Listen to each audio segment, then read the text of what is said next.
हम्म,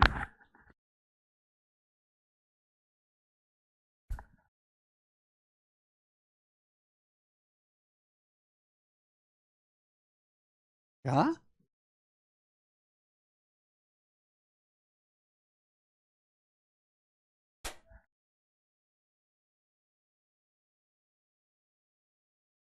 चलो, नमस्ते मेरे प्यारे भाई, कैसे हैं आप सभी लोग? Good afternoon. Sai Pratap Kumar ji, price increase decrease वाले कम से कम 20-25 सवाल परसेंटेज की दूसरी शीट में हो चुके हैं। सक्सेसिव में जाके पढ़िए, चेक करिए जाके। आज हमारी मेरे दोस्तों इस चैप्टर की आखिरी क्लास है। इसमें हम इलेक्शन के कुछ हाई लेवल के सवाल और कुछ मिसलिनियस क्वेश्चंस करेंगे और हम मेरे प्यारे भाई फिर इसको समाप्त करेंगे। चलिए, सवाल पढ़िए मेरे प्यारे भाई। सवाल यह है, दो उम्मीदवार के बीच, ये मेरे दोस्तों आज की क्लास का पहला टाइप। मैं आपसे कह रहा हूं, ये जो टाइप है ये मेंस स्पेशल है, यानी कि सबसे ज्यादा ये मेंस के पेपर में ही पूछा जाता है। ये वाला टाइप मेंस स्पेशल टाइप है जी ये। तो इसको बड़े प्यार से समझिएगा, बेस्ट तरीका बताऊंगा मेरे प्यारे भाई। देखिए, दो उम्मीदवार के बीच एक चुनाव में 20% ने अपना वोट नहीं डाला। दो लोगों के बीच चुनाव हुआ, 20% ने वोट नहीं डाला, 40 वोट इनवैलिड हो गए। विनर को पंजीकृत मतों का 42% प्राप्त हुआ, 112 वोटों से विजेता घोषित किया गया। हिंदी में पढ़ेंगे, winner received 42% of registered vote. Registered मतलब टोटल वोट का विनर को 42% मिला और वो 112 वोटों से जीता है। 112 वोटों से वो जीता है। तो आपसे पूछा रजिस्टर वोटर कितने हैं, यानी कि कुल वोटर कितने हैं। देखिए, इस सवाल में जो इनवैलिड वोट हैं वो एग्जैक्ट बताए गए कि 40 वोट इनवैलिड हैं। और विनर को मेरे प्यारे भाई, यहां पे विनर को टोटल वोटर का, वैलिड वोट का नहीं बोला, टोटल रजिस्टर वोटर का 42% मिला है और वो 112 वोटों से जीता है। दो कैंडिडेट के बीच एक चुनाव हुआ, 20% ने वोट नहीं डाला, 40 वोट इनवैलिड हो गए। जीतने वाले को मेरे प्यारे भाई टोटल वोट्स का, टोटल रजिस्टर वोट का 42% मिला, 112 वोटों से जीता। पूछा है कुल वोटर्स की संख्या कितनी है। मैं आपको बेस्ट मेथड बताता हूं, बेस्ट मेथड। देखिए, कुल वोटर 100% होते हैं। अगर एक चुनाव हो रहा है दो लोगों के बीच मेरे प्यारे भाई, तो उसमें रजिस्टर वोटर जो होंगे, जिनका वोटिंग लिस्ट में नाम होगा, वो 100% होगा। इस टाइप के सवाल को करने के लिए आपको कुछ नहीं करना, 100% को बराबर करना है। 100% में से 20% लोगों ने वोट नहीं डाला। 20% लोग ऐसे हैं जिन्होंने वोट नहीं डाला। 40 वोट इनवैलिड हो गए, 40 वोट्स वर डिक्लेयर्ड इनवैलिड। 40 वोट ऐसे हैं जो इनवैलिड हो गए, 40 वोट्स इनवैलिड हो गए। उसके बाद जीतने वाले को टोटल रजिस्टर वोटर का 42% मिला, यानी कि अगर टोटल 100% है तो 100% का 42%, 100% का 42% जीतने वाले को मिला, विनर को। विनर को 42% वोट मिला। बात आई समझ में? और विनर 112 वोटों से जीता है। इसका मतलब क्या है? अगर विनर को 42% वोट मिला है और वो 112 वोटों से जीता, यानी कि हारने वाले को विनर से 112 वोट कम मिला होगा। लूजर को हारने वाले को विनर से 112 वोट कम मिला होगा। लूजर को कितना वोट मिला होगा? 42% से 112 वोट कम मिला होगा, 112। समझ में आया? आप बोलोगे यस सर समझ में आया है, कोई भी परेशानी नहीं है। ध्यान सुनिएगा मेरे प्यारे भाई, एक चुनाव में कुल वोटर 100% है, 100% को जोड़ के बराबर कर दो इस टाइप के सवाल में। 20% लोगों ने वोट नहीं डाला, 40 वोट आपके इनवैलिड हो गए, जीतने वाले को 42% वोट मिला, और 112 वोटों से जीता, यानी कि हारने वाले को, जो हमारा लूजर है, उसको जीतने वाले से 112 वोट कम मिले। हारने वाले को इतने वोट मिले 42% से, जीतने वाले से 112 वोट कम मिले होंगे। और इन सब को जोड़ के ही मेरे प्यारे भाई 100% आना चाहिए। और ये मेरी टेक्निक होगी इस टाइप के सवाल को करने की। पूरी दुनिया में इससे बेस्ट मेथड नहीं है करने का।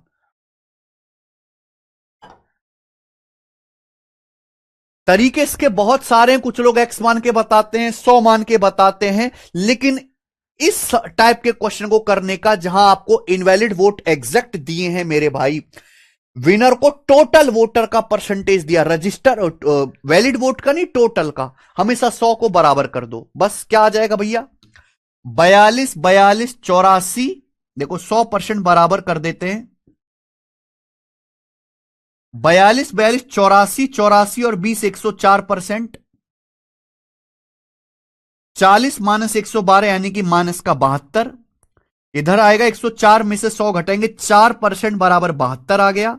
4% अगर बराबर 72 के आ गया मेरे प्यारे भाई, तो 1% की वैल्यू यहां से 18 आ गई। 18 100% की वैल्यू आपसे पूछे तो 1800 हो गया। 100% की वैल्यू 1800 कुल वोटर है। यही आंसर है, सी ऑप्शन। ये CHSL के मींस का सवाल था मेरे भाई।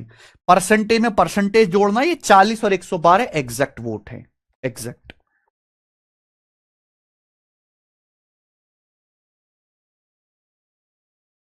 एक स्टेप में हो जाएगा सवाल, ठीक है ना। एक स्टेप में कितना भी मुश्किल सवाल आए, कैसा भी डाटा आए, आप सब कर लोगे। आगे चलते हैं और सवाल मैं आपको दिखाता हूं। ये देखिए सवाल नंबर 30, ऐसा ही क्वेश्चन है मेरे प्यार भी। बताइए सीपीओ, ये जो सवाल आपके सामने स्क्रीन पर है, सीपीओ 2024 के प्री में आया है बच्चे, सीपीओ के प्री में आया। बताना, एक चुनाव में वोटिंग लिस्ट में शामिल 12% लोगों ने वोट नहीं डाला, यानी कि एक चुनाव में 12% लोगों ने वोट नहीं डाला।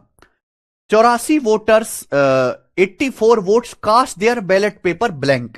क्या मतलब है, 84 वोटर्स ने बैलेट पेपर ब्लैंक डाले, यानी कि भाई किसी को वोट नहीं डाले, 84 वोट खाली डाल दिए उन्होंने। अगर खाली वोट डाल दिए तो वो इनवैलिड हो जाएंगे। ब्लैंक वोट डाल दिए 84, वो इनवैलिड हो गए। केवल 2 ही कैंडिडेट थे, रामज्ञा और श्रवण। विनर रामज्ञा है। The winner Ramagya was supported by 54% of all the voters in the list. Ramagya ji को वोटिंग लिस्ट में जितने वोटर्स का नाम है, यानी कि टोटल वोट्स का 54% रामज्ञा को मिला। और रामज्ञा अपने जो विरोधी हैं श्रवण, उनसे 1456 वोटों से जीता। तो बताइए वोटिंग लिस्ट में कितने वोटर्स का नाम है।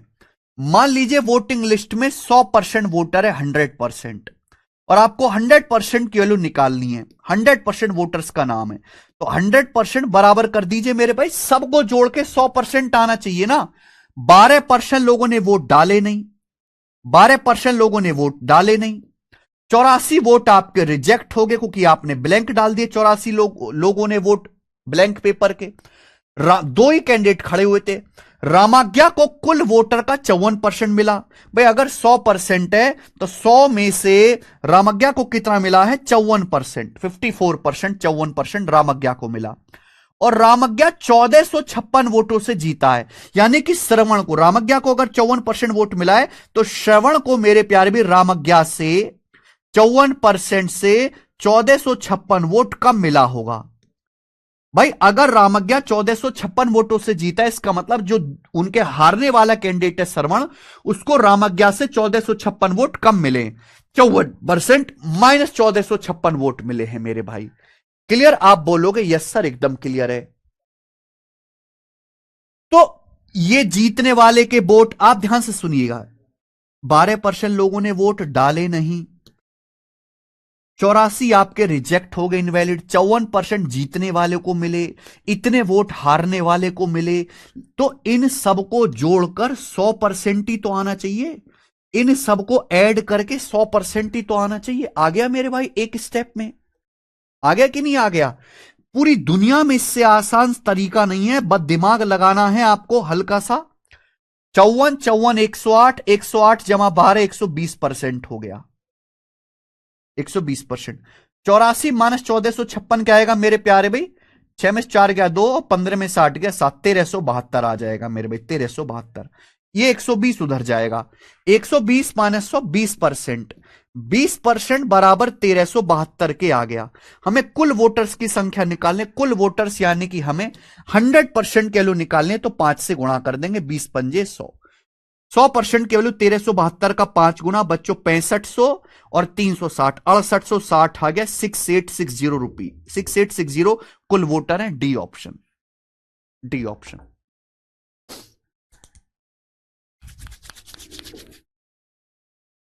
इनवैलिड वोट, जितने लोगों ने वोट नहीं डाला प्लस इनवैलिड वोट प्लस जीतने वाले के वोट प्लस हारने वाले के वोट, सबको जोड़ के 100% के बराबर कर दीजिए।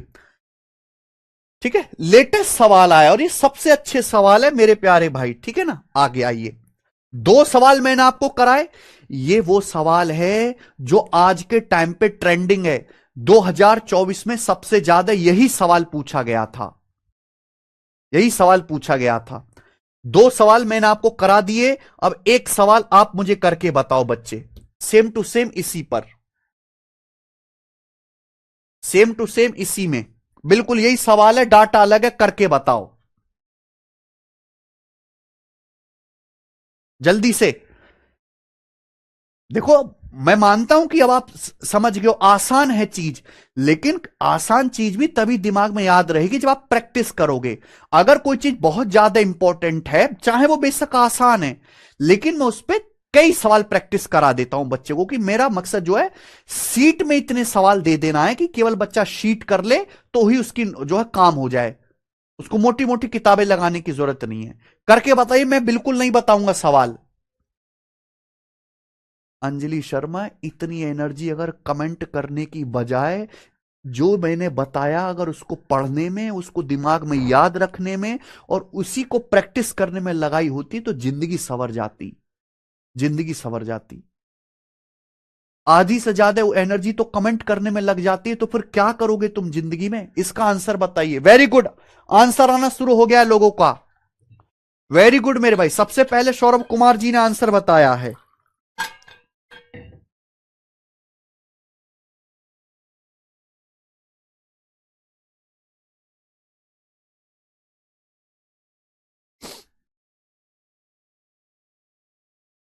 Rishabh sir, where is PNG? कौन सी पीएनजी? कोई पीएनजी नहीं देते भाई हम, खुद से शॉर्ट नोट्स बनाइए, खुद से शॉर्ट नोट्स बनाइए। पीएनजी वेस्टेज है, पीएनजी से तुम आलसी होते हो, मुझे नहीं देनी पीएनजी।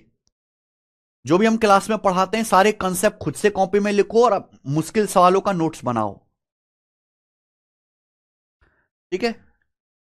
ए ऑप्शन, सब बच्चों का आंसर आ चुका है, 2 लाख, यही सवाल का आंसर है। क्लियर है? चलो, तो ये थे इलेक्शन के फिक्स टाइप के सवाल, ये थे मेरे प्यारे भाई इलेक्शन के फिक्स टाइप के सवाल जो पेपर में बार बार बार बार आते रहते हैं। अब मैं आपको कुछ क्वेश्चन कराऊंगा इलेक्शन के जो मिसलेनियस हैं, जो मिसलेनियस है, जिनका कोई सिर पैर नहीं है, और ऐसे में आपको 4 सवाल कराऊंगा मिसलेनियस। आ जाइए, सवाल नंबर 32, क्वेश्चन नंबर 32। ये सारे मिसलेनियस सवाल है, यानी कि एक एक 2-2 बारी पेपर में आए हैं, इनमें केवल आपका कॉमन सेंस चलेगा, ये फिक्स टाइप के सवाल नहीं है, फिक्स टाइप के हो चुके। सीजीएल मेंस 2023 का क्वेश्चन है, हरि, कमल और ललित ने एक इलेक्शन लड़ा जिसमें 6050 वोट डले, कोई भी वोट इनवैलिड नहीं था। सवाल में बोला है Kamal got 42% more votes than the total votes obtained by Hari and Lalit together. 3 लोगों के बीच चुनाव हुआ, कमल, हरि, ललित, इन तीनों लोगों ने चुनाव लड़ा है। सवाल में क्या कहा गया है, अगर हम इस लाइन को पढ़ेंगे, Kamal got 42% more votes than the total votes obtained by Hari and Lalit together. 42% vote ज्यादा मिले कमल को हरि और ललित दोनों से मिलाकर। 42% की फ्रैक्शन वैल्यू क्या होती है? 42/100 21/50 होती है। 42 2% 1/50, 42% 21/50। कमल को हरि और ललित दोनों से मिलाकर मेरे प्यारे भाई 42% ज्यादा वोट मिले, यानी कि हरि और ललित को अगर 50 वोट मिले हैं, 50 वोट मिले हैं, तो 50 से 21 ज्यादा, 50 से 21 ज्यादा कमल को 71 वोट मिले हैं। ये रेशियो है। कमल को हरि और ललित से 42% ज्यादा वोट मिले। 42% को फ्रैक्शन में लिख लिया 21/50। 21/50। तो हरि ललित को अगर दोनों को मिला के 50 वोट मिले हैं, दोनों को मिलाकर तो कमल को 50 से 21 ज्यादा 71 वोट मिले हैं। सवाल में यह बोला गया है ललित को डाले गए कुल वोटों में से केवल 8% वोट मिले। ललित को केवल 8% वोट मिले। तो पूछा है हरि को प्राप्त वोटों की संख्या कितनी है, हरि को कितने वोट मिले। देखो मेरे भाई, कुल वोट 6050 है। कुल वोट चुनाव में कुल 6050 वोट डाले गए। तीनों लोगों को मिलाकर कितने वोट मिले, तीनों को 71 कमल को और इन दोनों को 50। तीनों को मिलाकर जो वोट मिले जोड़ो, 71 ये और 50 ये, 121। तीनों को मिलाकर 121 वोट मिले। 121 की वैल्यू 6050 है। 50 गुना 50 टाइम्स 50 गुना। अगर ये 50 गुना हो गया मेरे भाई, तो 50 की वैल्यू भी 50 गुना होगी। 50 की वैल्यू भी 50 गुना होगी, 2500 2500। हरि और ललित दोनों को मिलाकर 2500 वोट मिले। क्योंकि मेरा ध्यान केवल हरि पे है, हमारा ध्यान हरि भाई साहब पे है कि हरि को कितने वोट मिले, यही सवाल में पूछा गया है। सवाल में बताया ललित को केवल 8% वोट मिले। कुल वोट 6050 है। कुल वोट 6050 है। 6050 में से 8% वोट ललित को मिले, जो कि कितना होता है, पहले 6000 का 8% कर लो 480, फिर 50 का 8% कर लो 484। तो 484 वोट ललित को मिले। तो फिर हरि को कितने मिले होंगे। अगर इन दोनों को मिलाकर 2500 वोट मिले, हरि और ललित को 2500, जिसमें से 484 ललित के, तो हरि के वोट है 2500 में से 484 माइनस कर दीजिए 2016। तो हरि को 2016 वोट मिले हैं, 2016। और यही आंसर था। कुछ भी नहीं था इस सवाल में, जो कुछ भी हो।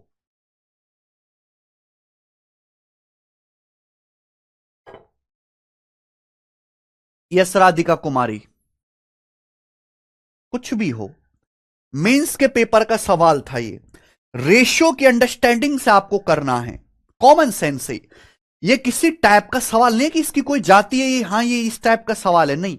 ऐसे ढेरों सवाल बनाए जा सकते हैं जो शायद मैंने क्लास में भी नहीं बताए, लेकिन मैंने आपको सोचने का तरीका सिखा दिया, थॉट प्रोसेस डेवलप करा दिया।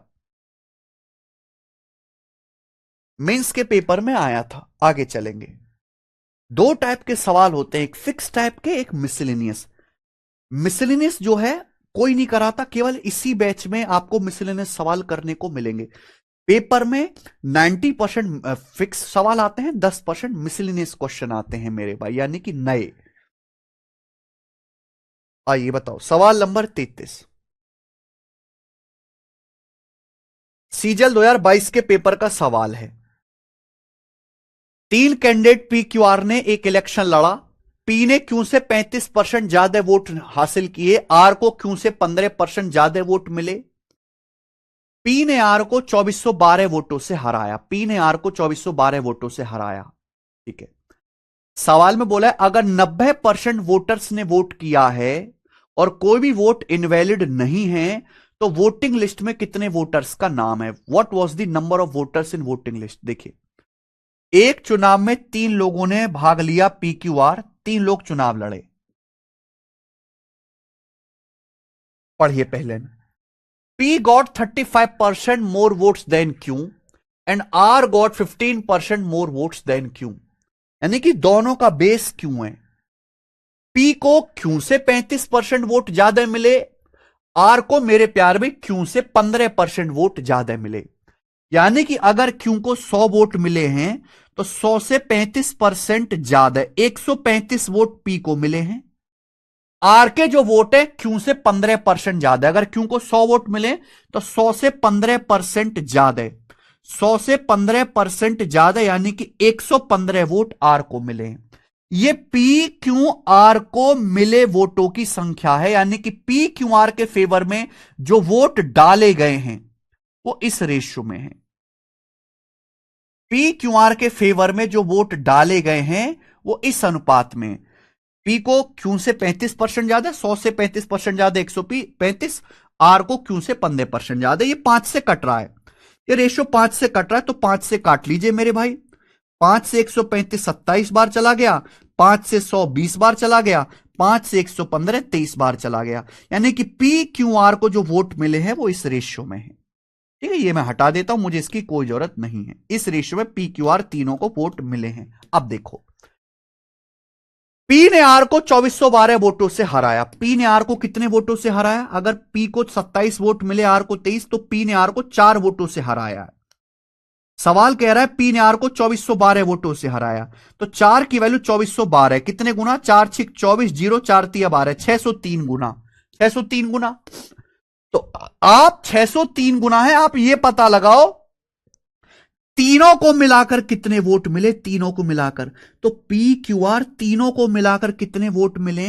27 और 23 50, 50 और 20 70। तो तीनों लोगों को मिलाकर 70 वोट मिले। 70, क्योंकि 27 और 23 50 हो गया, 50 और 20 70। 4 की वैल्यू 2412 है, 603 गुना। 2412 को 4 से भाग किया तो 70 की वैल्यू भी 603 गुना आनी चाहिए मेरे भाई। तो 7 6 42 और 7 3 21, यानी कि 42,210 डाले गए वोट है। 42,210। यह सवाल इसलिए अच्छा है क्योंकि 42,210 आंसर नहीं आया है कि आप जो जोश में 42,210 आंसर लगा दो। ये डाले गए वोट आए हैं, डाले गए वोट।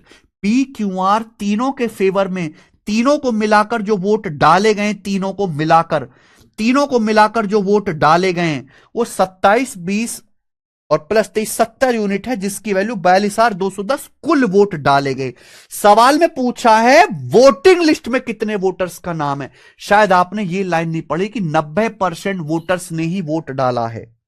90% वोटर्स ने ही वोट डाला है, यानी कि 42,210 लोगों ने वोट डाला। यह टोटल वोटर का 90% है। टोटल वोटर्स के 90% ने ही वोट डाला है, जबकि वोट 42,210 लोगों ने डाला है। तो 42,210 टोटल वोटर का 90% है। आपसे 100% की वैल्यू पूछी थी, यह सवाल था एक्चुअल में, और इसलिए मैं ये बता रहा हूं। 42,210 जो है 90% लोगों ने वोट डाला है। 90% की वैल्यू है, 1% की वैल्यू 90 से भाग करिए, 100% की वैल्यू निकालनी पड़ेगी भैया। 0 से 0, 9 चौक 36, 6 2 है भाई, तो 9 छिक्का 54, फिर 9 नाम 81, 46900, 46,900 है टोटल वोटर। ए ऑप्शन आ गया समझ में। These are miscellaneous questions. आगे चलेंगे। अगला सवाल है मेरे प्यारे भाई आपके सामने 34।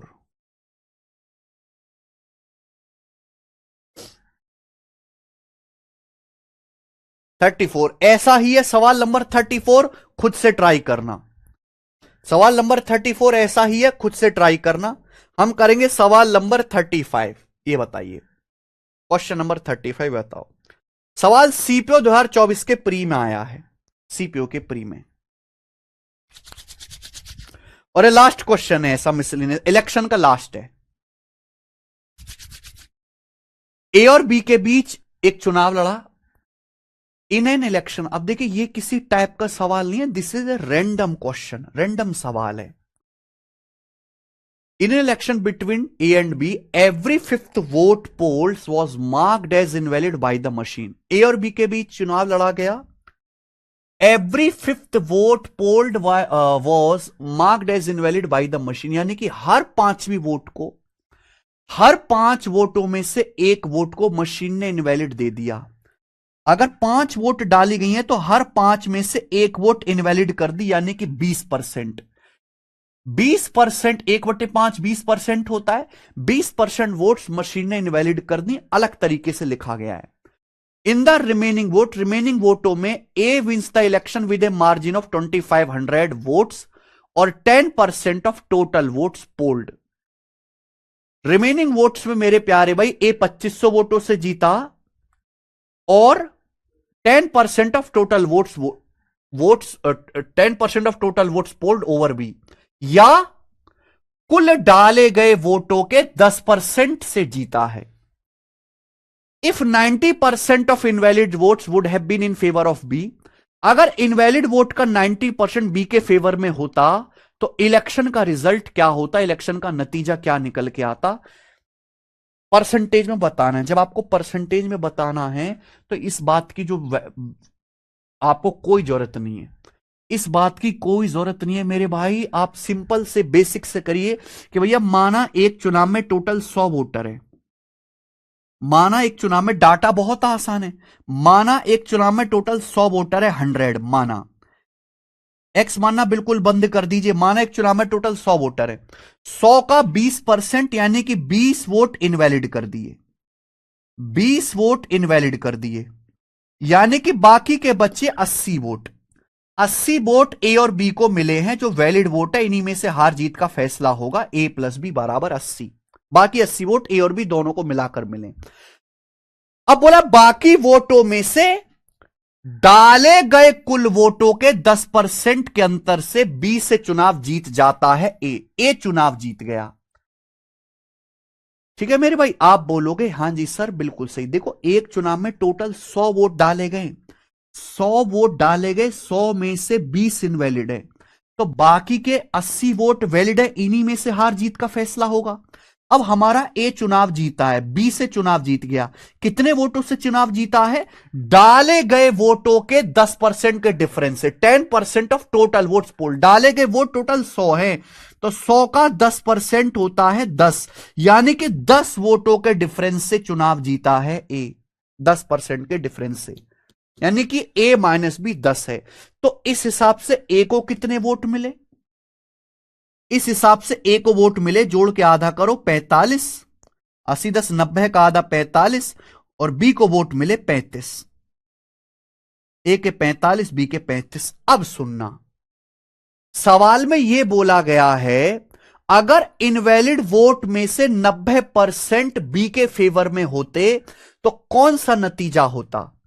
इनवैलिड वोट हमारे 20 हैं, अगर इनवैलिड वोट का 90%, 20 का 90% क्या होता है 18, 20 का 90% 18 होता है। अगर इनवैलिड वोट का 90% बी के फेवर में डाल दिए जाए, 20 का 90% 18, यानी कि बी को 18 वोट और दे दिए जाएं तो बी के वोट 53 हो जाएंगे। कितने हो जाएंगे, 53 वोट बी के हो जाएंगे, हो जाएंगे कि नहीं।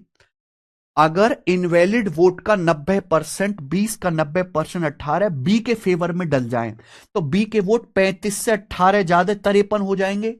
तो क्या हो जाएगा मेरे भाई, तो फिर चुनाव का रिजल्ट बदल जाएगा। अब ए के वोट हो गए 45, बी के वोट हो गए 53, यानी कि बी चुनाव जीत जाएगा।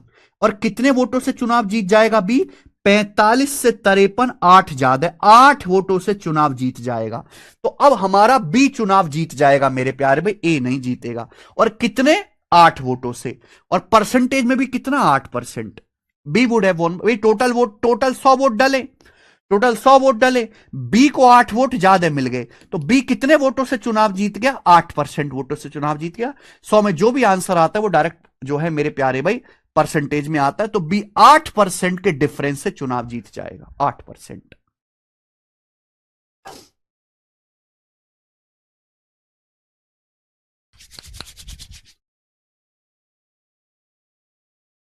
बढ़िया सवाल है मेरे प्यारे भाई।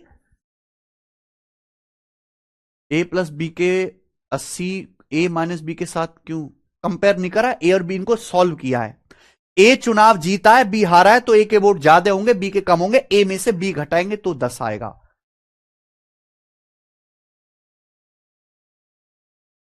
सीपीओ के पेपर का सवाल है भाई, दिल्ली पुलिस कांस्टेबल का, ठीक है।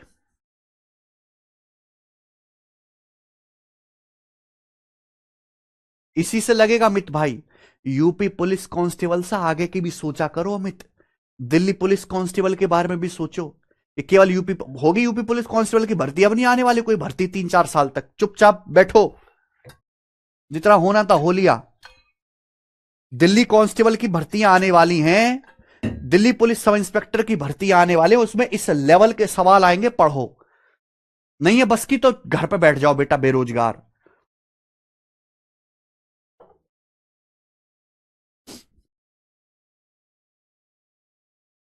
ठीक है, सवाल को ढंग से पढ़ना कि सवाल में क्या कहा गया है, एक वर्ड से पूरा सवाल बदल जाएगा, खत्म होता है ये।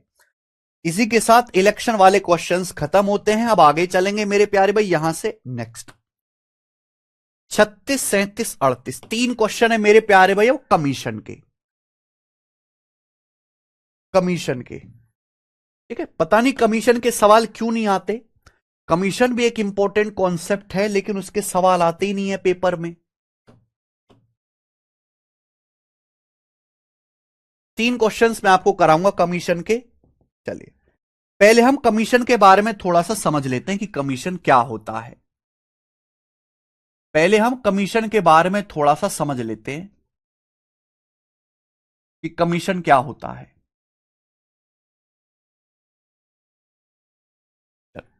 देखो मेरे भाई, जब भी कंपनी कोई सामान बनाती है तो सेल्समैन हायर करते हैं उस सामान को बेचने के लिए। जैसे कि एप्पल कंपनी है, ये एप्पल कंपनी ने फोन बनाया 80,000 रुपए का।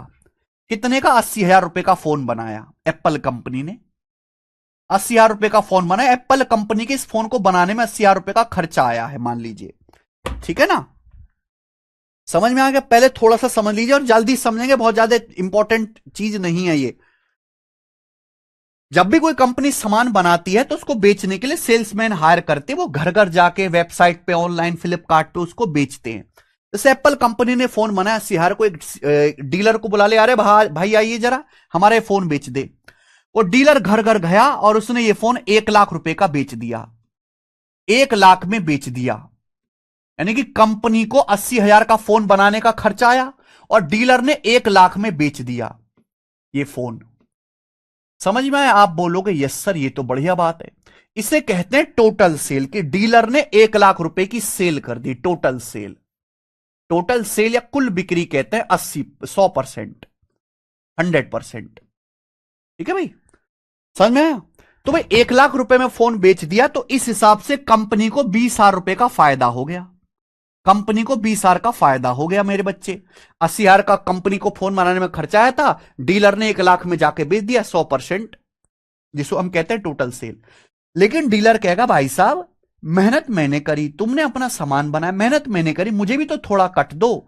तो इस 1 लाख रुपए में से मेरे प्यारे भी, इस 1 लाख रुपए में से मेरे प्यारे बच्चे क्या होता है, इस 1 लाख रुपए में से थोड़ा सा पैसा, मान लीजिए कि 5,000 रुपए डीलर को दे देते हैं, सेल्समैन को। 1 लाख में से 5,000 रुपए सेल्समैन को दे दिए, सेल्समैन को दे दिए।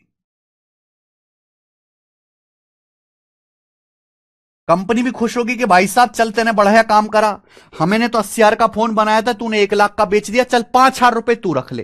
तो 5,000 रुपए सेल्समैन को दे दिए। तो बाकी कितना? बाकी 95,000 रुपए बचा। 1 लाख में से 5,000 रुपए हटाइए, बाकी 95,000 रुपए बचा, वो सेल्समैन ने कंपनी में जमा कर दिए। वो कंपनी में डिपॉजिट हो गया, कंपनी में डिपॉजिट हो गया। समझ में आया? आप बोलोगे यस सर बिल्कुल सही, ये होता है सेल्समैनी का हिसाब किताब। समझ में आया? अगर आपकी नौकरी नहीं लगी तो आपको यही काम करना पड़ेगा। एक कंपनी ने फोन बनाया, मान लीजिए एप्पल का, 80,000 रुपए का, सेल्समैन को दे दे, भाई घर घर जाके बेच इसे। सेल्समैन ने 1 लाख का बेच दिया। जितने में बेचा है वो है कुल बिक्री, टोटल सेल, जिसे हम 100% कहते हैं। अब सेल्समैन कहेगा भाई साहब मेरे को भी तो कुछ दो, मैंने मेहनत करी है। तो कंपनी कहती है ये ले 5,000 रुपए तू रख ले, बाकी 95,000 रुपए कंपनी के अकाउंट में डिपॉजिट करा दे। तो 100% अगर 1 लाख है तो 5% 5,000 है, यानी कि 5% सेल्समैन को कमीशन दे दिया। 1 लाख का 5,000 कितना परसेंट है? 5%। तो इसे हम बोलते हैं सेल्समैन का कमीशन, कि कुल बिक्री का, कुल सेल का 5% सेल्समैन को कमीशन मिल गया, 100 में से 5%, और बाकी 95% कंपनी में जमा कर दिया। 1 लाख का 95,000, 95% कंपनी में जमा कर दिया। सब खुश है मेरे भाई। ग्राहक को भी फोन मिल गया 1 लाख रुपए में, सेल्समैन को भी 5,000 रुपए मिल गए, और कंपनी को 80,000 का फोन 95,000 में बेच लिया कंपनी ने, और कंपनी को यहां पे 15,000 का फायदा हो गया। कंपनी को 15,000 रुपए का फायदा हो गया। कंपनी को 80,000 रुपए का था, 95,000 रुपए कंपनी का अकाउंट में आ गए, तो 15,000 का फायदा हो गया। ठीक है जी। सर ये 45 कैसे आया? इन दोनों को एक बार जोड़ दो, एक बार घटा दो। बोला तो था जोड़ना घटाना भी नहीं आता। क्या आप यहां से ए और बी का मान नहीं निकाल सकते? ठीक है जी, ये सेल्समैन की पिक्चर होती है। कभी कभी कंपनी ऐसे कहती है कि भाई साहब कंपनी का भी वो होता है।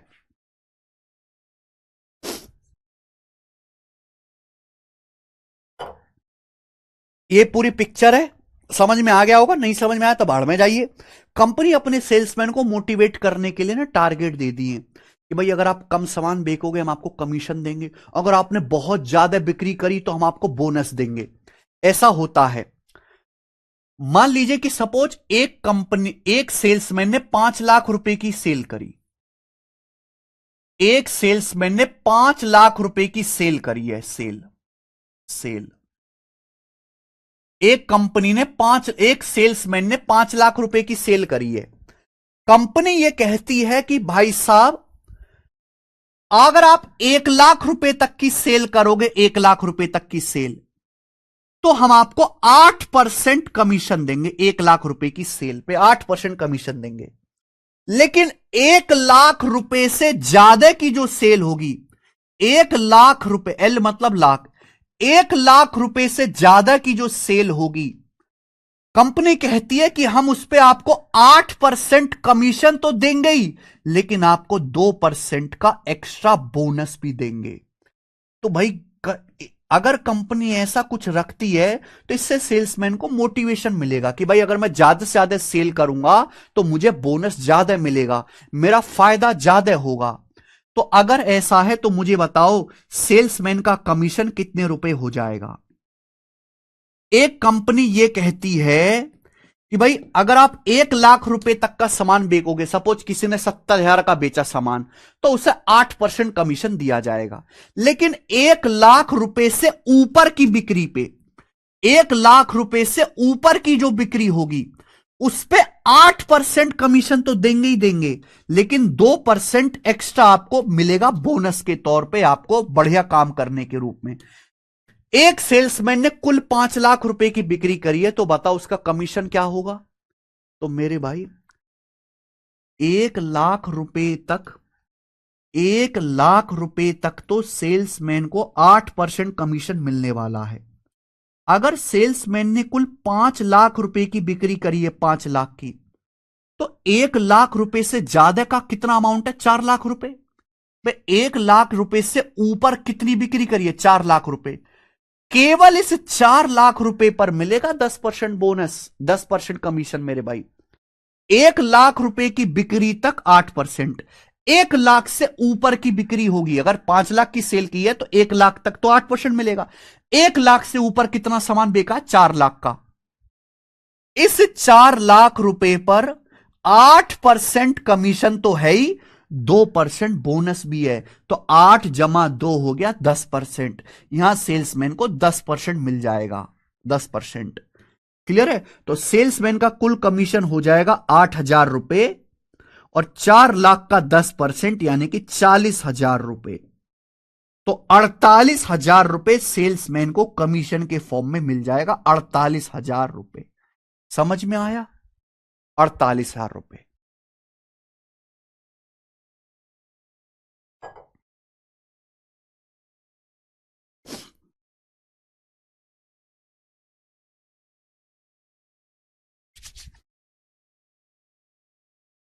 सर सेल्समैन को कमीशन तो कॉस्ट में मिलना चाहिए ना। अच्छा, किसने कहा। अंजलि पढ़ाई में तो तुम्हारा काम बर्बाद है ही, तुम बिजनेस में भी बर्बाद हो। तो ना बिजनेस में भी बर्बाद हो।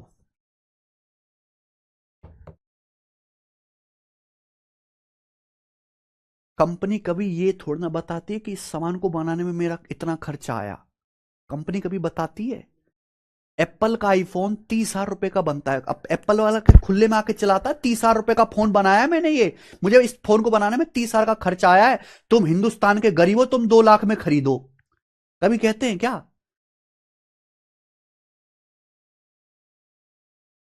जितने में टोटल सेल हुआ उसी में से कंपनी कंपनी अपने सीक्रेट रखती है। मैगी का पैकेट को बनाने में कितना खर्चा आता है पता है तुम्हें। नहीं। अब मैगी का पैकेट किसी सेल्समैन ने बेका 10 रुपए का, अब 10 रुपए में कंपनी का जो हिसाब है उससे डिसाइड कर लेंगे। थोड़ी तो बुद्धि रखा करो, बिल्कुल गोबर हुए पड़े हो तुम तो। तुम तो सोसाइटी के नाम पे भी कलंक हो गए हो। और 8,000 होगा, एक जीरो ज्यादा लगा दी मैंने, 8,000। पढ़ाई में तो बर्बाद हो ही, तुम बिजनेस में भी बर्बाद हो, किसी काम के नहीं हो बेटा। क्यों टोटल सेल में हमारा नुकसान, क्यों नुकसान होगा? कम कमीशन देंगे, अपनी मर्जी से डिसाइड करेंगे हम। ठीक है, ठीक है बच्चों, चलो अब ये जो है मैंने आपको समझा दिया, समझा दिया। मेरे बहुत इंपॉर्टेंट चीज नहीं है कि हम इस पे आधे घंटे तक डिस्कशन करें, इतनी इंपॉर्टेंट चीज नहीं है। ये बताइए, एक कंपनी अपने सेलर को 16%, एक कंपनी अपने सेलर को कुल बिक्री पर 16% कमीशन देती है। एक कंपनी है मेरे भाई जो अपने सेलर को कितना भी सामान बेके, सेलर चाहे 1 रुपए का सामान बेके, चाहे 1 लाख का, चाहे 1 करोड़ का, 16% कमीशन देगी जितने का सामान बेकेगा। ठीक है, लेकिन कंपनी कहते भाई अगर 18,500 रुपए से ऊपर का अगर आप सामान बेचते हो तो हम आपको 3% का बोनस भी देंगे, 3% का बोनस भी देंगे।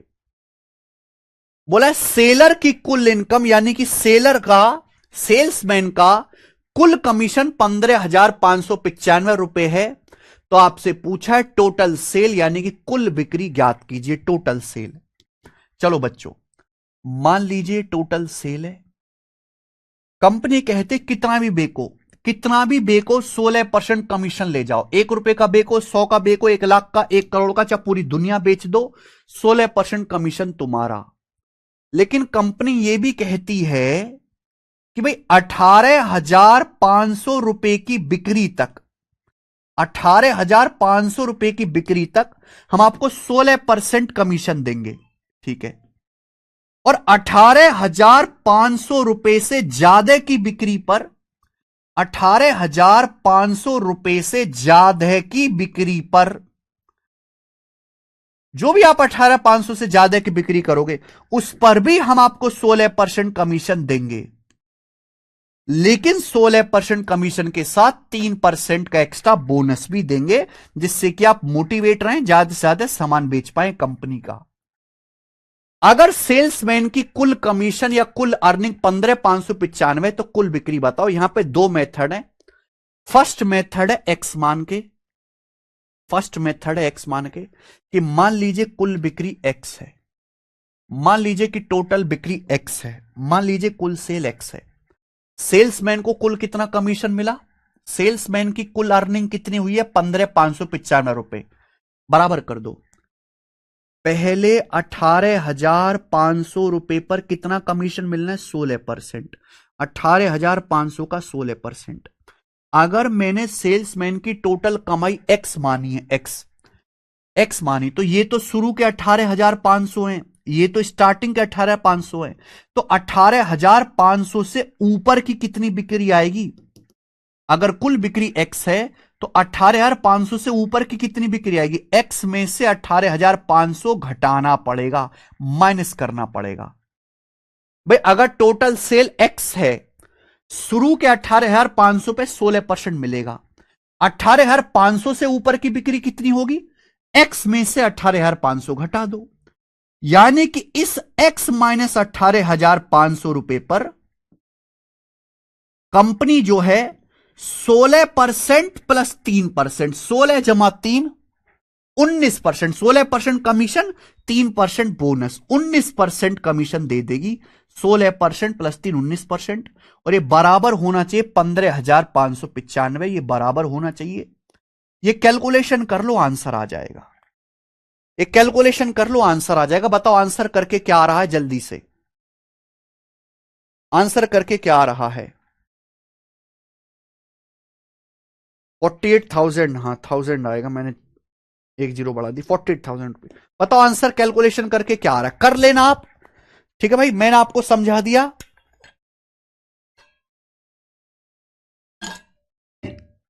मैंने आपको समझा दिया है।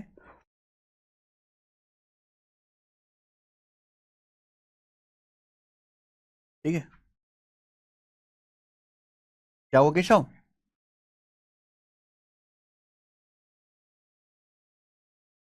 क्या हुआ? क्या?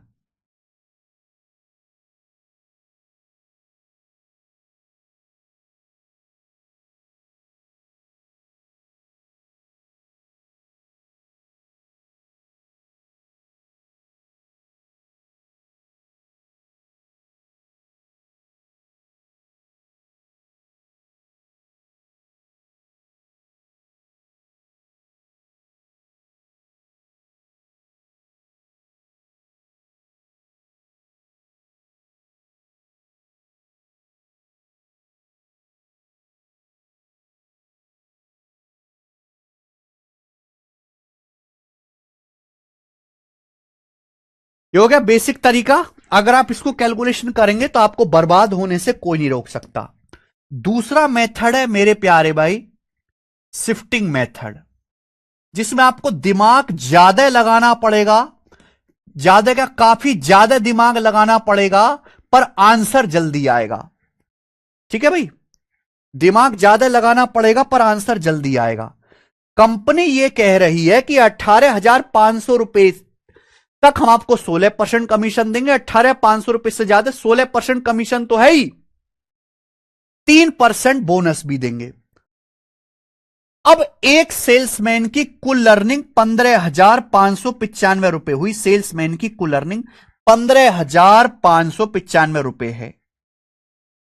प्रॉब्लम क्या है इस सवाल में? प्रॉब्लम क्या है कि यहां सेल्समैन को मिल गया 16 + 3 19%, यहां मिल रहा है 16%। अब दोनों जगह अगर सेम होता तो आंसर आ जाएगा जल्दी। भाई अगर कंपनी यही कह दे कि भाई साहब आप कितना भी बेको, हम आपको कुल 19% ही देंगे, तो सवाल जल्दी होगा। यहां सवाल मुश्किल इसलिए कि यहां कमीशन है 16 + 3 18,500 से ज्यादा की बिक्री पे 19%, यहां 16%। दोनों जगह कमीशन को सेम करिए। अब ये अमाउंट तो मुझे पता ही नहीं है कि 18,500 से ऊपर की बिक्री क्या है, मुझे पता ही नहीं है। ये मुझे पता है कि 18,500 रुपए की बिक्री तक 16% कमीशन है। अब दिमाग सोचेंगे, शिफ्टिंग मेथड मतलब ऐसा तरीका कि हम सवाल को अपना आंसर लाने के लिए जबरदस्ती बदल दें। जबरदस्ती। अगर शुरू के 18,500 पर भी सेल्समैन को 3% बोनस मिलता, अगर सेल्समैन को शुरू के 18,500 पर भी 3% बोनस मिलता, तो 18,500 का 3% क्या होता है? अगर सेल्समैन को शुरू के 18,500 पर भी 3% बोनस मिलता, 18,500 का 3% होता है जी 540 और 15 555 रुपए। अगर सेल्समैन को शुरू के 18,500 पर भी 3% बोनस मिलता, तो 18,500 का 3% होता है 555 रुपए। अगर सेल्समैन को स्टार्टिंग के मेरे प्यारे भाई 18,500 पर भी 3% बोनस मिलता, तो 18,500 का 3% होता है 555 रुपए मेरे भाई, 555 रुपए। तो मेरे प्यारे भाई ये बताइए, तो सेल्समैन का कितना अर्निंग हो जाता? अगर सेल्समैन को शुरू के 18,500 पर भी 3% बोनस मिलता, 18,500 का 3% 555 रुपए और एक्स्ट्रा मिलता, तो सेल्समैन की अर्निंग हो जाती मेरे प्यारे भाई 0 और 1 10, 5 15 का 5 हाथ से लेक और ये 16,150 रुपए। तो सेल्समैन की कुल अर्निंग 16,150 रुपए होती, और सेल्समैन की कुल अर्निंग होती कितनी भाई? 16 + 3 19 हो गया। यहां भी 19% कमीशन है सेल्समैन का, यहां भी 19% कमीशन है। अगर सेल्समैन को हर जगह शुरू से लेकर आखिर तक 19% ही कमीशन मिल रहा है, तो सेल्समैन की कुल अर्निंग ये भी 19%। यहां भी कितना भी बेको, कितना भी बेको 19% मिलेगा, 19% मिलेगा। तो सेल्समैन की कुल अर्निंग 19% हो जाती, 19% हो जाती। तो यानी कि सेल्समैन की कुल अर्निंग टोटल सेल का 19% है। 19% की वैल्यू, टोटल सेल के 19% के लिए 16 + 3 19, 16 + 3 19, 19% के लिए 16,150 के बराबर है। तो 1% की वैल्यू कितनी है? 19 अट्ठे 152, 19 पंजे 95, 850। 100% की वैल्यू कितनी है? 2 जीरो चुपका दो, 85,000।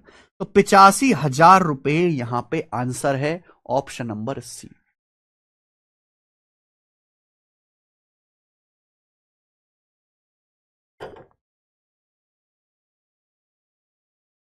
ये है smart method, this is smart method and this is कचरा मेथड। ठीक है, इससे हर बच्चा खुद से सोच सकता है। आगे चलेंगे जल्दी से। नेक्स्ट अगला सवाल, सवाल नंबर 37। यही क्वेश्चन है, बस हल्का सा चेंज है मेरे भाई, यही क्वेश्चन है, हल्का सा चेंज है। देखो, एक कंपनी अपने सेल्समैन को कुल बिक्री पर 15% कमीशन और 18,000 से ऊपर की बिक्री पे 2% बोनस देती है। देखिए मेरे भाई, ये हो गया। एक कंपनी जो है सेल्समैन को कुल बिक्री पे 15% कमीशन देती है, 18,000 से ऊपर की बिक्री पर 2% बोनस भी देती है। यानी कि आप कितना भी सामान बेको, कितना भी बेको, 15% कमीशन मिलेगा। यानी कि आप 18,000 रुपए तक बेकोगे सामान तो भी आपको 15% कमीशन मिलेगा, लेकिन 18,000 रुपए से ज्यादा की बिक्री करोगे, प्लस लगा दिया, यानी कि 18,000 रुपए से ज्यादा की बिक्री करोगे तो आपको 15% कमीशन प्लस एक्स्ट्रा 2% बोनस भी मिलेगा। यानी कि 18,000 रुपए तक तो 15% कमीशन मिलना ही है, आगे भी आपको 15% कमीशन मिलेगा, लेकिन 18,000 से ऊपर की बिक्री पर 2% बोनस भी मिलेगा। बोला है, अगर सेल्समैन ने कुल बिक्री से अपना कमीशन घटा के कंपनी में 75,060 रुपए जमा किया तो कुल बिक्री ज्ञात कीजिए। कुल बिक्री आपसे पूछा है, यह पिछले सवाल से क्यों अलग है भाई? सेल्समैन पहले सामान बेचता है जिसे बोलते हैं टोटल सेल। टोटल सेल में से कुछ सेल्समैन रखता है, बाकी पैसा कंपनी में जमा कर देता है। टोटल सेल होता है 100%। 100% में सेल्समैन अपना कमीशन रखता है, बाकी का पैसा कंपनी में जमा कर देता है। तो मेरे भाई, सेल्समैन ने कंपनी में अपना कमीशन हटा के 75,060 रुपए जमा किया है, तो पूछा कुल बिक्री क्या है। प्रॉब्लम यह है कि 18,000 से ऊपर की बिक्री पर मिल रहा है 15-17% कमीशन, यहां 18,000 तक मिल रहा है 15%। गलत बात है, ये सेम करना पड़ेगा। एक बात बताओ, अगर सेल्समैन को शुरू के 18,000 पर भी 2% बोनस मिलता, अगर सेल्समैन को शुरू के 18,000 पर भी 2% बोनस मिलता, शुरू के 18,000 पर भी, अगर सेल्समैन को स्टार्टिंग के 18,000 पर भी 2% बोनस मिलता, तो 18,000 का 2% होता है 360 रुपए। अगर सेल्समैन को स्टार्टिंग के 18,000 पर भी 2% बोनस मिलता, तो 18,000 का 2% होता है 360 रुपए। 360 रुपए होता है, आप बोलोगे यस सर। अगर सेल्समैन को स्टार्टिंग के 18,000 पर भी 2% बोनस मिलता 360 रुपए, अगर सेल्समैन को 360 रुपए एक्स्ट्रा बोनस मिलता तो सेल्समैन की जेब में जाता, वो कंपनी को नहीं दिया जाता, तो कंपनी के अकाउंट में 360 रुपए कम जमा होता। दिमाग लगाओ बेटा, दिमाग लगाओ, तो कंपनी के अकाउंट में 74,700 रुपए ही जमा होता। अगर सेल्समैन को शुरू के 18,000 पर भी 2% बोनस मिलता 360 रुपए, तो सेल्समैन के पॉकेट में 360 रुपए ज्यादा जाएगा, तो कंपनी के अकाउंट में 360 रुपए कम जमा होगा। कंपनी के अकाउंट में कितना पैसा जमा होगा? 74,700 रुपए ही डिपॉजिट होगा कंपनी के अकाउंट में। अच्छा, सेल्समैन को कितना कमीशन मिला? 15-2 17%, ये 17%, यानी कि सेल्समैन को कुल बिक्री पे 17% कमीशन मिला। सेल्समैन को कुल बिक्री पे 17% कमीशन मिला। अगर सेल्समैन को 100% की सेल में 17% कमीशन मिल गया, तो बाकी का 83% कंपनी में जमा कर दिया, बाकी का 83% कंपनी में डिपॉजिट कर दिया। और कंपनी में डिपॉजिट कितना किया है? 74,700 रुपए। तो 83% की वैल्यू 74,700 है, तो 1% की वैल्यू कितनी है? 83 निम्मा जाएगा भाई, 720 और 27, 900, 900। 100% के लिए 100 से गुणा कर देंगे, 90,000। तो कुल सेल 90,000 रुपए की है, और यही आंसर है पहला।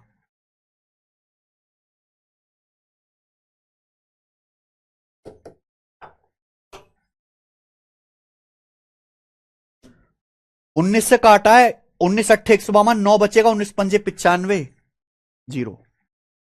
ठीक है, ध्यान से सुनना मेरे भाई, लॉजिकल है बेटा। अगर आपको सवाल का आंसर क्विक लाना है तो आपको बुद्धि लगानी पड़ेगी, और मुझे बड़े दुख के साथ बताना पड़ रहा है कि हमारे देश में 90% लोगों में इतनी बुद्धि नहीं है। तैयारी जो कर रहे हैं अभी के फिलहाल बच्चों में, पहले थी अब कम होगी कोरोना के बाद से। कोरोना के बाद कचरा जनरेशन आई है तो उनमें इतनी बुद्धि नहीं है। सीख सकते हो लेकिन कई कई बार देखना पड़ेगा। आप इसी को 15 मिनट और जाके घर पे देखो, 15-20 मिनट।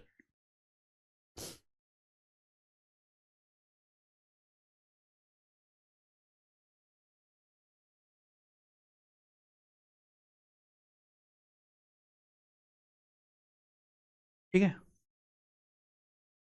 ओके, ये पिछले से थोड़ा सा अलग है। आगे चलेंगे। सवाल नंबर है मेरे प्यारे भाई यहां पर 38 नंबर क्वेश्चन। 38 नंबर क्वेश्चन इसी पर बेस्ड है, खुद से ट्राई करना। 38 नंबर सवाल अब आप खुद से ट्राई करना, मैंने आपको ये बता दिया। अब हम यहां से आगे चलेंगे मेरे प्यारे भाई। सवाल नंबर 39, ये चैप्टर हो चुका है एंड। ये है परसेंटेज के मिसलिनियस क्वेश्चंस। हालांकि मिसलिनियस क्वेश्चंस और भी हैं, लेकिन मैंने कुछ ही मिसलिनियस क्वेश्चंस शीट में डाले हैं। अगर आप खुद से करना चाहते हैं तो ये प्रीवियस ईयर की बुक है, इसमें से आप मिसलिनियस क्वेश्चन खुद से ट्राई कर सकते हैं। ठीक है बच्चे, इन सवालों का कोई सिर पैर नहीं है, कोई फिक्स पैटर्न नहीं है, दिमाग लगाना पड़ेगा। प्रैक्टिस से शिव कुमार जी, प्रैक्टिस से। कैसे पता लगेगा? शिफ्टिंग लगेगा प्रैक्टिस से, ठीक है ना। खूब सारे सवाल आप प्रैक्टिस कर लीजिए, अपने आप पता लगने लगेगा। ये पता लगने वाली बीमारी प्रैक्टिस से होती है। देखो भाई, सबको पता है घूंसा ऐसे मारा जाता है, सबको पता है पूरी दुनिया में कि ऐसे घूंसा मारा जाता है, लेकिन क्या दुनिया का कोई भी आदमी ब्रूसली जैसा घूंसा मार सकता है? ब्रूसली एक पंच में आदमी को 10 फीट पीछे धकेल देता था। पतले दुबले नहीं, हट्टे कट्टे आदमी को 10 फीट पीछे ढकेल देता था एक उसमें। ब्रूसली को कैसे पता चला कि किस फोर्स से पंच मारना है, किस डायरेक्शन में मारना है, किस स्पीड से मारना है? कैसे पता चला? प्रैक्टिस से। वो एक दिन में 10,000 पंचिस की प्रैक्टिस करता था। 10,000, 10,000 पंचिस पर डे। कैसे पता चला ब्रूसली को? प्रैक्टिस से। हमें पता है ऐसे घुसा मारा जाता है, लेकिन हमसे तो आदमी 1 फीट भी पीछे ना हो। पता सबको है, कॉन्सेप्ट सबको आता है, लेकिन प्रैक्टिस से ही मेरे प्यारे भाई आपकी जो है ये पता चल पाएगा कि कौन सी चीज कहां लगेगी। इसका एक ही यही इलाज है। बिना प्रैक्टिस के आप सोचो कि हमें तुरंत तुरंत तुरंत तुरंत तुरंत समझ में आना शुरू हो जाए, वो संभव नहीं है।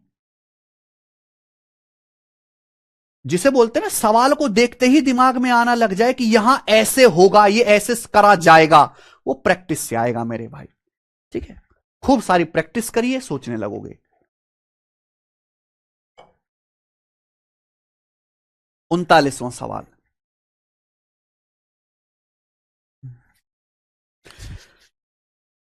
सॉल्व है क्वेश्चन अवधेश कुमार जी। इस किताब में क्वेश्चन का सॉल्यूशन भी दिया गया, केवल क्वेश्चन क्वेश्चन नहीं है प्रीवियस ईयर के, सॉल्यूशन भी है। क्वेश्चन के नीचे नहीं है, अलग से सॉल्यूशन दिया गया है, जिससे कि आप सवाल प्रैक्टिस करते समय टीपो ना सवाल। अब जैसे मैंने परसेंटेज पूरा पढ़ा दिया मेरे भाई, घातांक करनी पूरा पढ़ा दिया। अब इसमें परसेंटेज चैप्टर के 333 सवाल हैं, 333 क्वेश्चंस। अब आपके पास एक किताब अगर है तो इसमें से जो हालांकि मैंने सब करा दिया है, पर जो आपको लगे इसमें से 50, 60, 30, 40 सवाल कुछ तो अच्छे लगेंगे, उनको मार्क करके केवल उनको बना लो। ठीक है,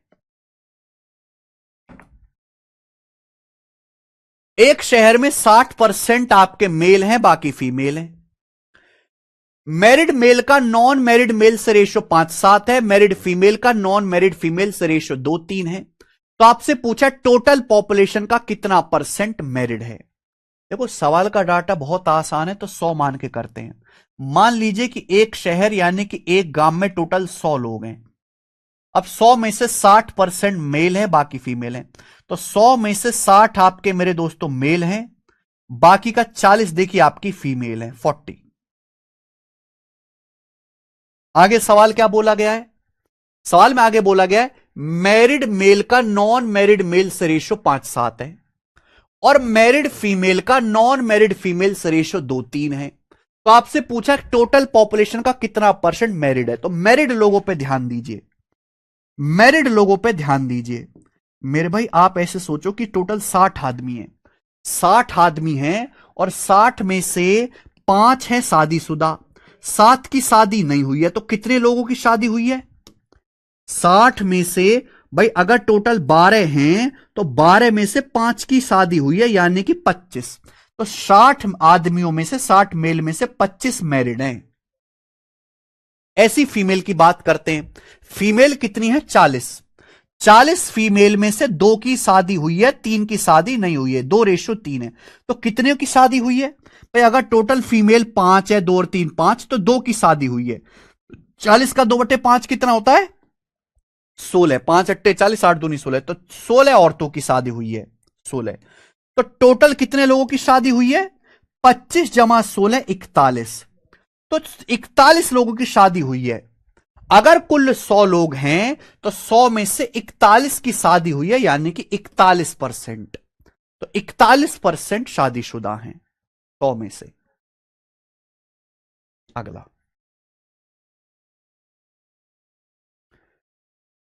देखो ये बहुत आता है। किसी भिन्न के अंश को 12% बढ़ाया जाता है, हर में 8% कमी की जाती है, तो एक नई फ्रैक्शन 16/17 आती है। तो आपसे पूछा ऑर्जल फ्रैक्शन क्या है? ऑर्जल फ्रैक्शन भाई, फ्रैक्शन का मतलब अंश बटे हर। माना ये न्यूमरेटर है, डिनोमिनेटर है, ये एक फ्रैक्शन का न्यूमरेटर है अंश, और ये डिनोमिनेटर है हर। अब एक भिन्न के न्यूमरेटर में वो 12% बढ़ाया है, 100% को 12% बढ़ाओगे तो न्यूमरेटर कितना हो जाएगा? 112%। डिनोमिनेटर को 8% कम किया जाता है, 100% को 8% कम करोगे तो कितना हो जाएगा? हर डिनोमिनेटर 92% हो जाएगा, 92%। तो एक नई फ्रैक्शन आती है मेरे भाई, नई भिन्न आती है 16/17। नई भिन्न 16/17। क्लियर? आपसे पूछा है ऑर्जल फ्रैक्शन क्या है? ऑर्जल फ्रैक्शन, ठीक है। अब ये किससे कट रहा है मेरे प्यारे भाई? 4 से। 4 से 28 बार जाएगा, 4 से आपका 23 बार जाएगा। और भी कट रहा है मेरे दोस्तों, 4 से 28 7 बार जाएगा, 4 से 16 जो है मेरे प्यारे भाई 4 बार जाएगा। तो न्यूमरेटर बाई डिनोमिनेटर क्या आ जाएगा? 23 उधर आएगा, 23 चौका 92 बटे 7 नीचे आ जाएगा, 17 7 119, 92/119। ये ओरिजिनल फ्रैक्शन आ गई 92/119, पहला ऑप्शन। ठीक है, कुछ भी नहीं है सवाल में, बट ये किसी टाइप को फॉलो नहीं करते सवाल। ये बताइए मेरे बच्चों, सवाल नंबर 41, 41 क्वेश्चन करेंगे। ये आज सीजल के पेपर का पूछा हुआ 2023 का मिसलिनियस।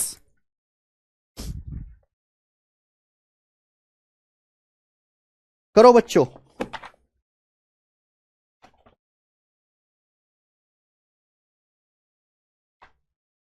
बुक का 104 106 करा दो।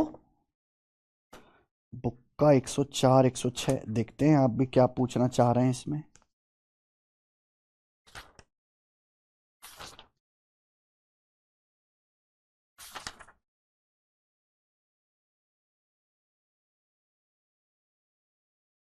है इसमें, करवाऊंगा अभी, आने वाले हैं सवाल, ये आने वाला है।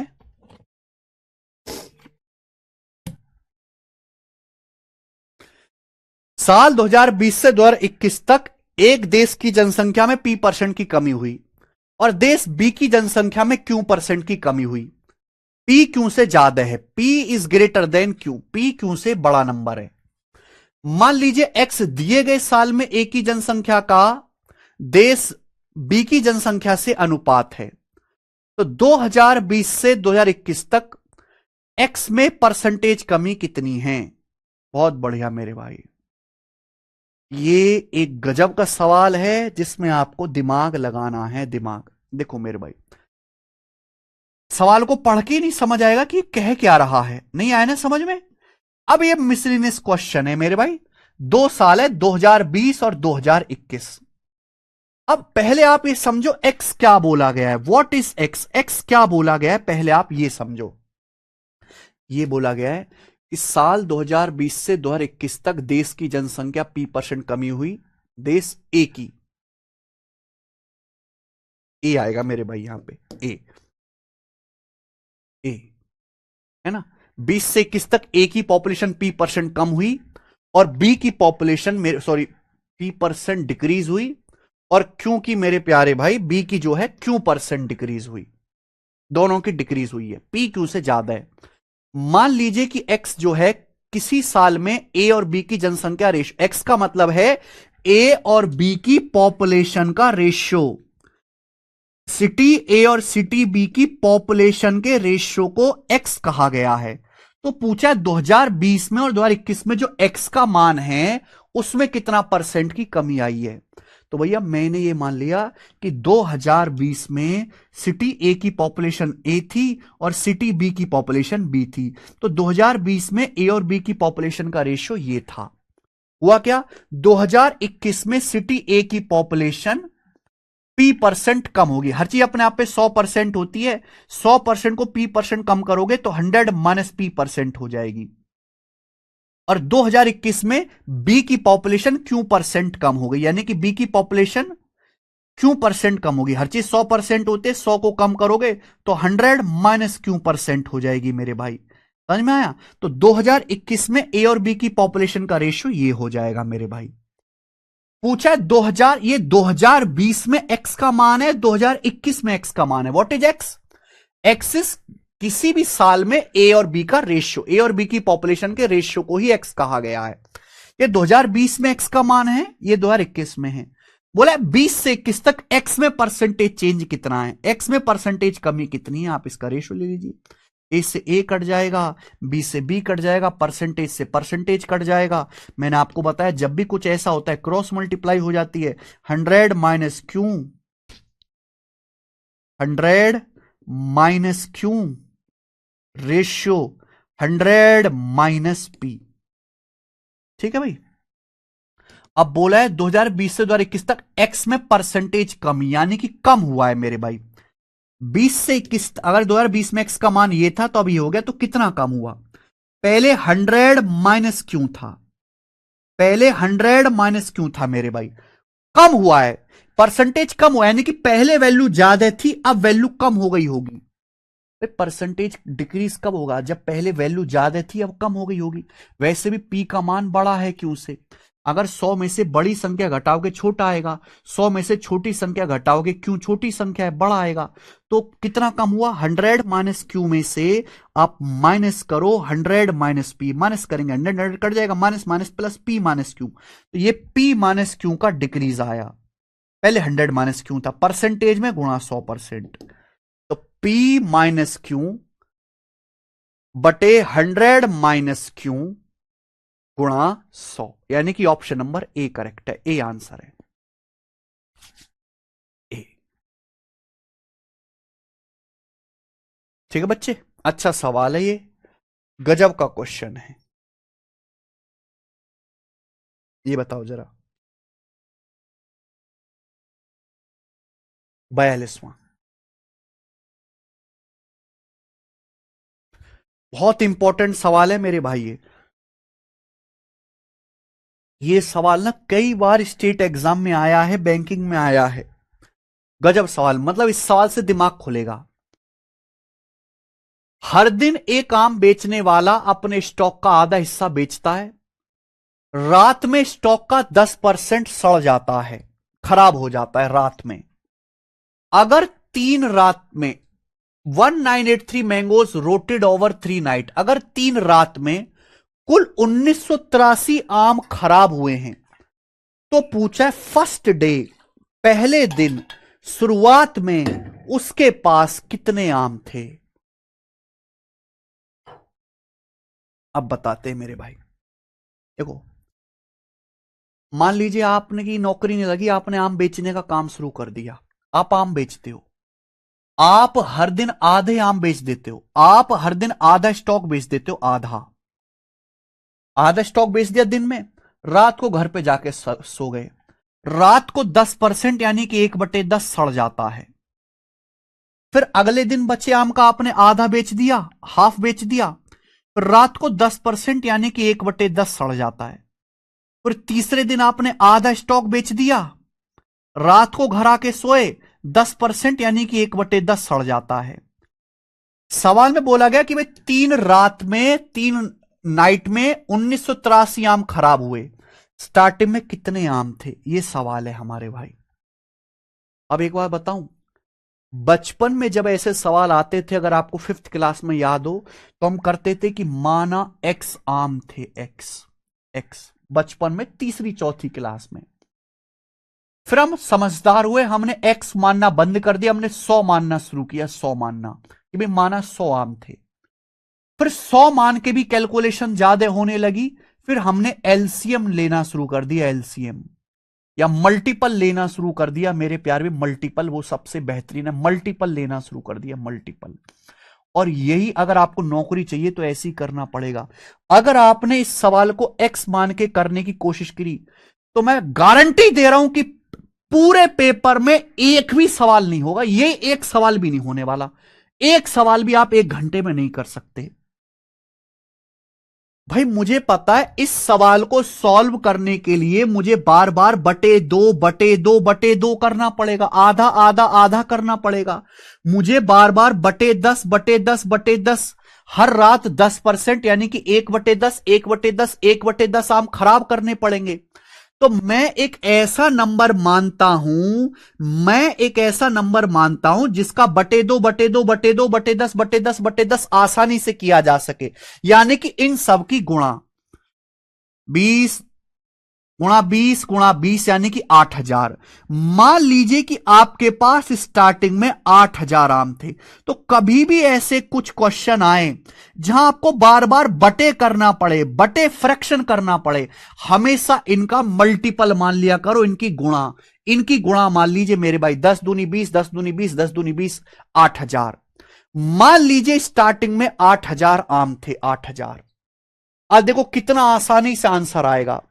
हमें यह देखना है 3 रात में कितने आम सड़े। मान लीजिए स्टार्टिंग में 8000 आम थे, आप बेचने गए, पहले दिन आधे बेच दिए, 8000 में से आधे 4000 बेच दिए, तो 4000 बचे। अगर आपने पहले दिन आधे 4000 बेच दिए, 4000 बचे, रात को 4000 बचे, रात को 4000 का 10%, 4000 का 10% कितना होता है, 400 खराब हो गए, रात को 400 आम खराब हो गए।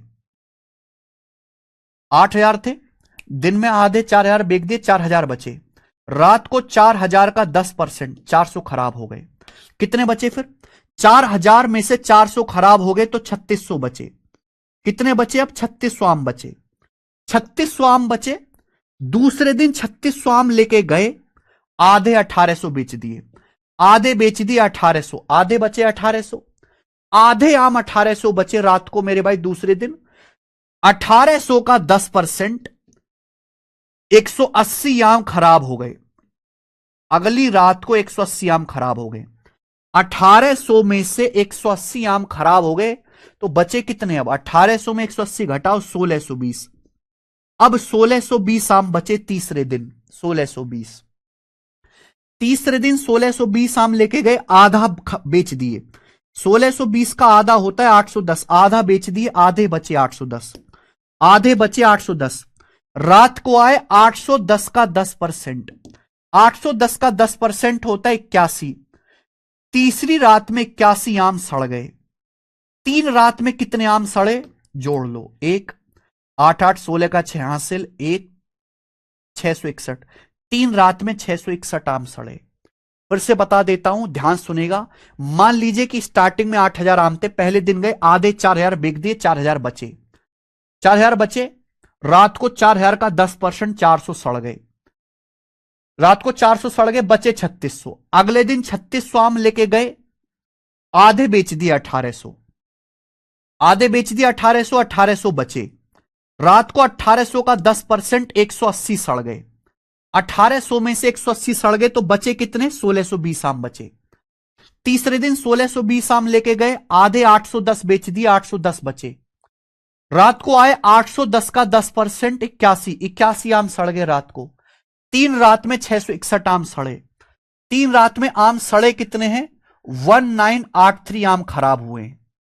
कितने गुना, 600 का 3 गुना 1861 का 3 गुना 183, 3 गुना देखो पूरा पूरा कट रहा है, 3 गुना। अगर ये 3 गुना है तो टोटल आम भी आपके पास स्टार्टिंग में 8,000 का 3 गुना होंगे 24,000। स्टार्टिंग में आपके पास 24,000 आम थे और यही आंसर था, बी ऑप्शन। इससे बुद्धि खुलती है, बुद्धि।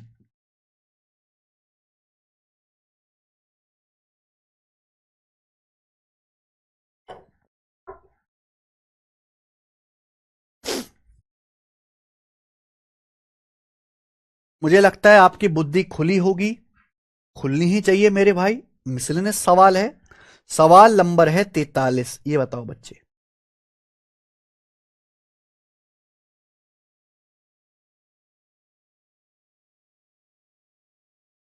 शहर बी की जनसंख्या ए से 56.25% ज्यादा है। अगले 2 सालों में ए की जनसंख्या हर साल X% बढ़ती है। बी की जनसंख्या हर साल उतने ही परसेंट यानी कि X% से बी की हर साल कम हो जाती है। ए की पॉपुलेशन अगले 2 साल में हर साल X% बढ़ती है। 2 साल के बाद 2 साल के बाद ए और बी की पॉपुलेशन बराबर हो जाती है। एक्स का मान क्या है? बहुत बढ़िया भैया। देखो, 2 शहर है ए और बी। बी की पॉपुलेशन ए से 56.25% ज्यादा है। देखो 56.25 को आप क्या लिख सकते हो? 50% प्लस 6.25%। 50% 1/2, 6.25% 1/16 यानी कि 9/16 आ गया। तो बी की पॉपुलेशन ए से 56.25% ज्यादा है ए से, यानी कि अगर ए की 16 है, अगर ए की पॉपुलेशन 16 है तो बी की 9 ज्यादा है, 25 ज्यादा है। अब अगले 2 सालों तक ए की पॉपुलेशन हर साल X% बढ़ती है और बी की X% घटती है। मैंने आपको बताया, अगर किसी भी संख्या को X% बढ़ाओगे तो मल्टीप्लाइंग फैक्टर क्या होता है? हर संख्या अपने आप में 1 होती है, 100% होती है। 1 को X% बढ़ाओगे तो 1 प्लस X% से गुणा हो जाएगी, घटाओगे तो मेरे प्यारे माइनस आ जाएगा। अगर ए की पॉपुलेशन हर साल X% बढ़ती है तो 1 प्लस X% गुना हो जाएगी मेरे भाई। 2 साल बाद कितनी होगी? पावर 2। जितने साल बाद निकालने उतनी ही पावर करेंगे। बी की पॉपुलेशन हर साल X% घटती है, अगर अभी 1 है तो X% घट जाएगी। 2 साल बाद कितनी होगी? पावर 2। 3 साल बाद निकालना है, पावर 3। 4 साल बाद निकालना है, पावर 4। 2 साल बाद, ये 2 साल बाद ए की पॉपुलेशन है, बी की पॉपुलेशन है, बराबर कर दिया। ये 2 साल बाद ए की पॉपुलेशन है, बी की पॉपुलेशन है, मैंने दोनों को बराबर कर दिया। बराबर करके अंडर रूट लो, 16 का अंडर रूट 4, हमें एक्स का मान निकालना इंटू 1 प्लस X% बराबर 25 का अंडर रूट 5, 1 माइनस X%। अब ये देखिए क्या आएगा बच्चे, -5 और 4 इधर आएगा, -5 और 4 9X%। 5 में से 4 घटाएंगे 1, तो X% का मान आ गया जी 1/9। 1/9, ठीक है। एक स्टेप में खा गया, दिमाग में करा है। ये X% की फ्रैक्शन वैल्यू पूछी है, फ्रैक्शन। ये X% की फ्रैक्शन वैल्यू आ गई, फ्रैक्शन में मान आएगा, क्योंकि मैंने यहां पे 100% ना लिख के 1 लिखा है, तो X% का मान फ्रैक्शन में आएगा। बताओ X का मान क्या होगा? कितने परसेंट के लिए 1/9 होती है? 11 पॉइंट। ठीक है मेरे भाई, 11.11% की फ्रैक्शन वैल्यू 1/9 होती है, तो X का जो मान है वो 11.11 है। 11.11 है, सॉरी, 11.11% 1/9 होता है, X का मान है 11.11। ये आंसर है। X का मान 11.11% मत लिखना, X का मान केवल 11.11 है, केवल, विदाउट परसेंटेज। 11.11 रखोगे, परसेंटेज 1/9 आएगा।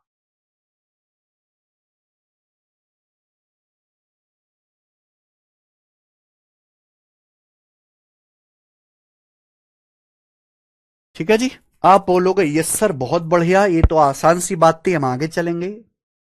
सवाल है आपके सामने यहां पे 44 करो जरा।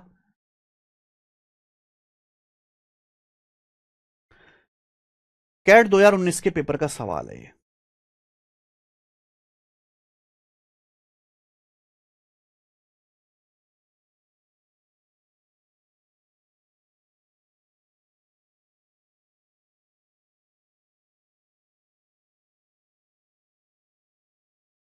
सर आप एक्स मानकर 43 क्वेश्चन क्यों सोल्व किए? इसके अलावा और कोई रास्ता नहीं है ना भाई, 2 साल बाद का है ना कहानी,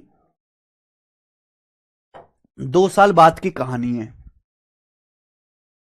ठीक है जी, क्योंकि ये अलग है, क्योंकि एक जगह बढ़ाना है एक जगह घटाना है, दोनों जगह अलग अलग परसेंटेज चेंज करना है, दो जगह अलग अलग परसेंटेज चेंज करना है, और आपको परसेंटेज ही नहीं पता क्या है तो कुछ मानना पड़ेगा। ठीक है, ये कारण है। बढ़िया सवाल है बेटे भाई, घबराना नहीं कि सर तो एमबीए का सवाल करा रहे हैं, हम तो कांस्टेबल की तैयारी कर रहे हैं। सवाल इतना बढ़िया और इतना अच्छा है कि आपके पेपर में भी आ सकता है। देखिए, जॉन को रेगुलर काम करने के 57 रुपए हर घंटे मिलते हैं, 114 रुपए पर आवर मिलते ओवर टाइम वर्क। भाई जैसे अगर कोई आदमी ओवर टाइम काम करता है, 8 घंटे की ड्यूटी है, 8 घंटे से ज्यादा काम करोगे तो पैसा एक्स्ट्रा मिलेगा ओवर टाइम का। आप बोलोगे हाँ सर। जॉन ने ऑल टुगेदर 172 घंटे काम किया, जॉन ने 172 घंटे काम किया, and is income from over time hours is 15% of is income from regular hours. Over time hours से जो इसकी इनकम है वो रेगुलर इनकम का 15% है। तो पूछा कितने घंटे ओवर टाइम किया। देखिए, दो तरीके से पैसा कमाता है, एक तो मेरे प्यारे में वो रेगुलर काम करके, और एक ओवर टाइम काम करके। सवाल में बोला है कि भाई ओवर टाइम आवर्स में काम करके जो उसकी इनकम है वो मेरे प्यारे भाई रेगुलर आवर्स की इनकम का 15% है। 15% आप समझते हैं, 3/20। ओवर टाइम इनकम से काम करके, ओवर टाइम आवर्स में काम करके जो उसकी इनकम है, रेगुलर आवर्स की इनकम का 15% है। यानी रेगुलरली अगर उसने काम करके 20 रुपए कमाए तो 20 का 15% 3, ओवर टाइम में 3 रुपए कमाए। जबकि अगर मैं पर आवर इनकम की बात करता हूं, पर आवर, अगर मैं उसकी पर आवर इनकम की बात करता हूं तो रेगुलर में हर घंटे काम करने के 57 रुपए मिलते हैं, और टाइम में पर घंटे 114 रुपए मिलते हैं। यानी कि पर घंटे रेगुलर, प्रति घंटे रेगुलर और ओवर टाइम में जो कमाई है उसका रेशियो 1:2 है। क्या है रेशियो? 1:2 है। क्या आप मुझे यह पता लगा सकते हो कि वो कितने घंटे काम करता है? क्या आप उसके वर्किंग आवर्स मुझे बता सकते हो? वर्किंग आवर्स का रेशियो, भाई टोटल कमाई को पर घंटे की कमाई से डिवाइड कर दो। मान लीजिए कि आपको हर घंटे 25 रुपए मिलते हैं, 25 रुपए हर घंटे काम करने के, और आपको 200 रुपए मिले टोटल 200, तो आपने कितने घंटे काम किया होगा? 200 को 25 से भाग करेंगे, आपने 8 घंटे काम किया होगा। बट टोटल कमाई का रेशियो ये है, पर आवर की कमाई का रेशियो ये है। भाग देंगे तो ये पता लग जाएगा कि आप कितने आवर्स काम कर रहे हैं। और दो रेशियो को डिवाइड करने का तरीका मैंने सिखाया, क्रॉस मल्टीप्लाई। 20 दूनी 40, रेशियो 3 एकम 3, ये वर्किंग आवर्स का रेशियो आ गया। यानी कि उसने टोटल कितना काम किया है?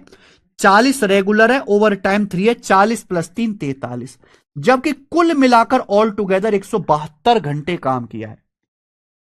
43 केवल 172 है, 4 गुना।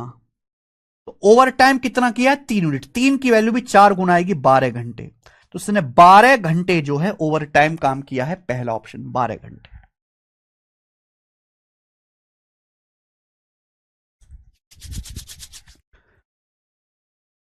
तो क्या गजब का सवाल था मेरे बच्चों, है कि नहीं गजब का सवाल? सवाल नंबर 45 बताइए।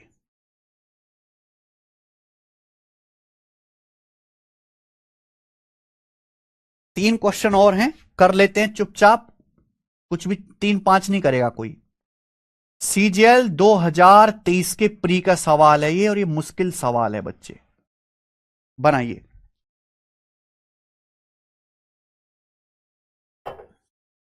देखो, some student only boys and girls from different school appeared for an olympiad exam.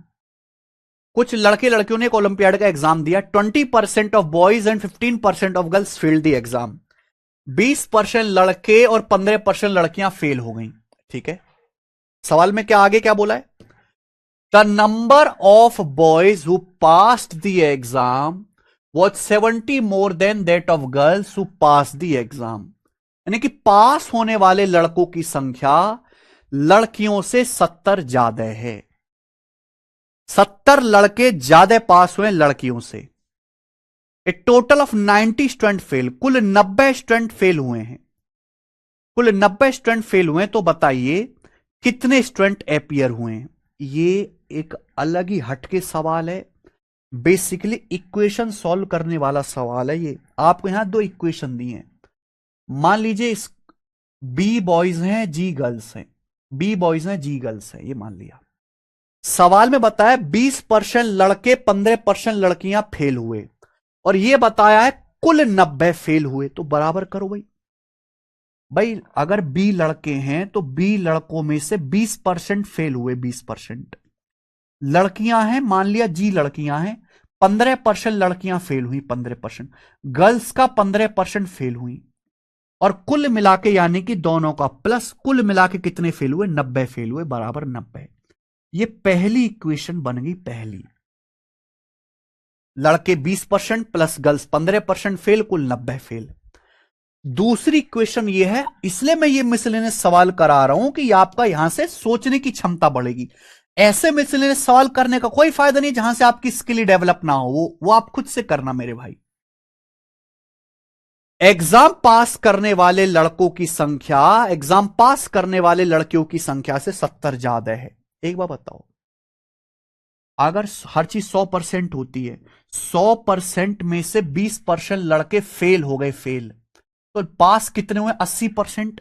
100 में से अगर 20% फेल हुए तो पास कितने हुए, 80% लड़के पास हुए, 80% पास हुए।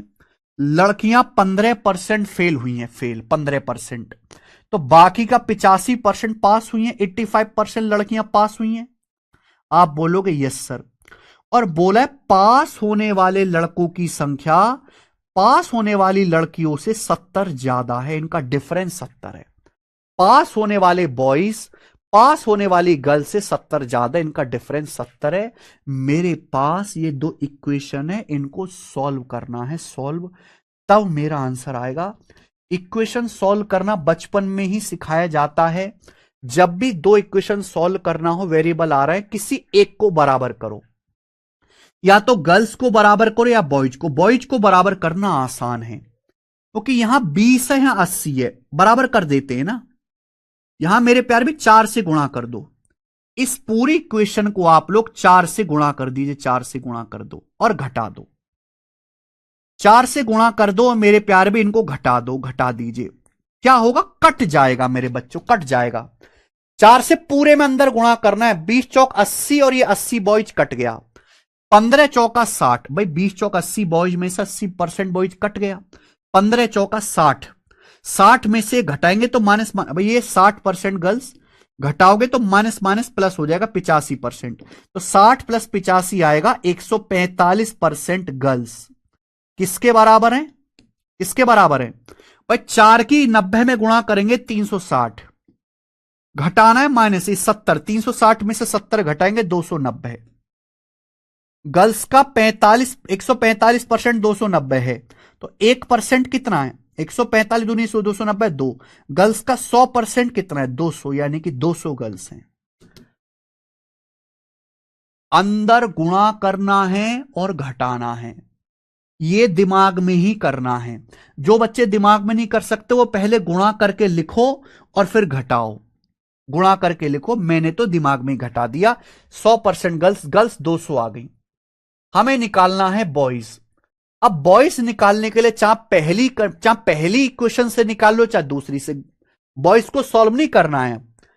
100% गर्ल्स 200 आ गई, सॉल्व नहीं करना इक्वेशन को, चाहे पहली से निकालो चाहे दूसरी से। जैसे मैं यहां पे पहली से ही निकाल लेता हूं, जैसे मुझे ये इक्वेशन पता है, 20% बॉयज प्लस 15% गर्ल्स 90, गर्ल्स 200 आ गई। तो अगर गर्ल्स 200 आ गई, 200 का 15% 30 होता है, गर्ल्स 30 उधर जाएगा, तो 20% बॉयज बराबर आ गया जी 90 माइनस 30 60, तो 20% बॉयज 60 है, तो 100% बॉयज का 100% कितना है 300, बॉयज का 100% 300, यानी कि बॉयज 300 है, 300 बॉयज हैं, 200 गर्ल्स हैं, कुल 500 बच्चे हैं, कुल है बच्चे 500, 300 जमा 200 500। जब भी ऐसी इक्वेशन फंस जाए तो किसी भी एक को बराबर करके गायब कर दो। जैसे मैंने यहां पे बॉयज को बराबर करके घटा दिया। एक बार घर पे जाके और देखना, एक बार नहीं 3-4 बार देखना, करके देखना ठीक है भाई, वीडियो से भी देखना तब समझ में आएगा। ये आसान नहीं है, आगे चलेंगे। 46 नंबर सवाल, ये बताइए बच्चे, सीजीएल 2024 प्री के पेपर में आया है ये सवाल।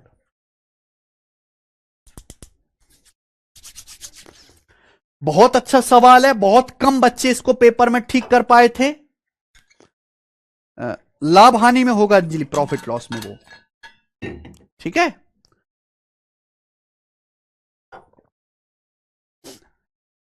हर महीने एक आदमी 20 किलो चावल 8 किलो गेहूं खरीदता है। चावल की कीमत गेहूं की कीमत का 20% है। चावल का प्राइस गेहूं का 20% है,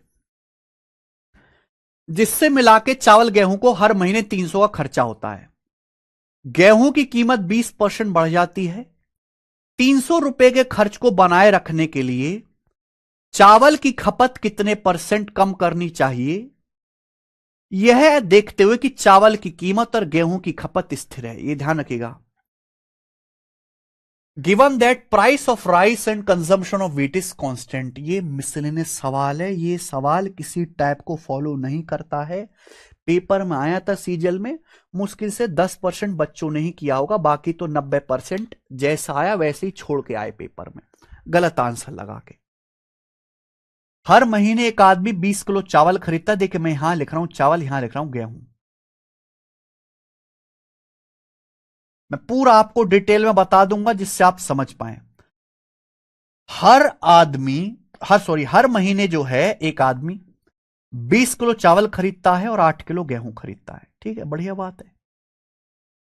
जब हम प्राइस की बात करते हैं तो चावल की कीमत गेहूं का 20% है। 20% यानी कि 1/5।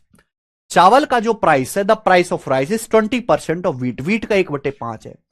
यानी कि गेहूं का प्राइस अगर 5 रुपए किलो है, अगर गेहूं का प्राइस 5 रुपए किलो है तो चावल का 1 रुपए किलो है। अगर गेहूं 5 रुपए किलो बिकता है तो चावल 1 रुपए किलो बिकता है। ये प्राइस का है मेरे भाई, प्राइस। ठीक है बच्चे, आप बोलोगे हाँ सर, यही मान लेते हैं प्राइस, कि माना गेहूं का प्राइस 5 रुपए किलो, चावल का प्राइस 1 रुपए किलो। देखिए इसकी कोई जरूरत नहीं है, ये लाइन आपको कंफ्यूज करने के लिए दी है, इसकी कोई जरूरत नहीं है मेरे प्यारे भाई, क्योंकि आपको परसेंटेज में बताना है। अब क्या हुआ, गेहूं का प्राइस 20% बढ़ जाता है। गेहूं का प्राइस 20% बढ़ गया तो आपसे पूछा चावल की खपत कितने % कम करनी चाहिए जिससे कि आपका खर्चा सेम रहे। बताओ, गेहूं का प्राइस 20% बढ़ गया। गेहूं का प्राइस 5 था, 5 का 20% होता है 1 रुपए। गेहूं का प्राइस 5 है, 5 का 20% 1 रुपए। अगर गेहूं का प्राइस 1 रुपए किलो बढ़ जाएगा तो आप 8 किलो गेहूं खरीदते हैं। 8 किलो, आप 8 किलो गेहूं खरीदते हैं। अगर गेहूं का प्राइस 5 रुपए का, भाई गेहूं का प्राइस 20% बढ़ गया, 5 का 20% 1 होता है। अगर गेहूं का प्राइस 1 रुपए किलो बढ़ेगा, आप 8 किलो गेहूं खरीदते हैं तो आपका खर्चा 8 रुपए बढ़ गया। अगर गेहूं का प्राइस 1 रुपए बढ़ेगा तो 8 किलो गेहूं का खर्चा कितना बढ़ जाएगा, 8 रुपए।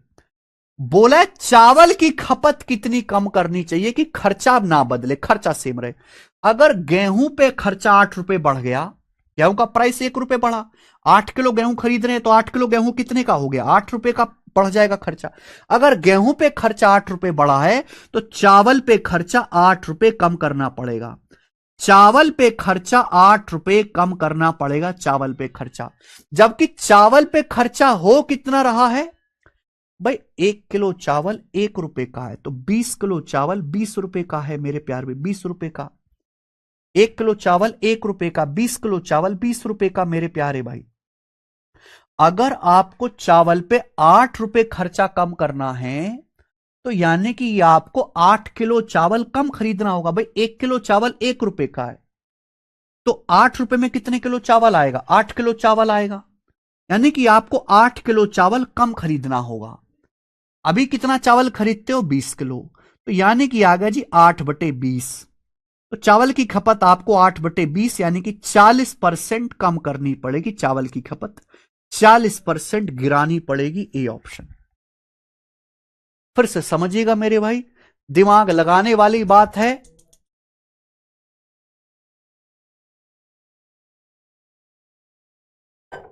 भाई गेहूं पे खर्चा 8 रुपए बढ़ गया तो चावल पे खर्चा 8 रुपए कम करना पड़ेगा। अब 8 रुपए में चावल कितना आएगा, 8 किलो को, कि 1 किलो चावल 1 रुपए का है, तो चावल का कंजम्पशन आप जो है 8 रुपए कम करोगे। चावल का कंजम्पशन जो है मेरे प्यारे भी 8 किलो कम करोगे। पहले कितना चावल खा रहे थे, 20 किलो, यानी कि 8/20, 40%। लास्ट क्वेश्चन बच्चे, इस चैप्टर का आखिरी सवाल है आपके सामने, 47 नंबर क्वेश्चन, 47।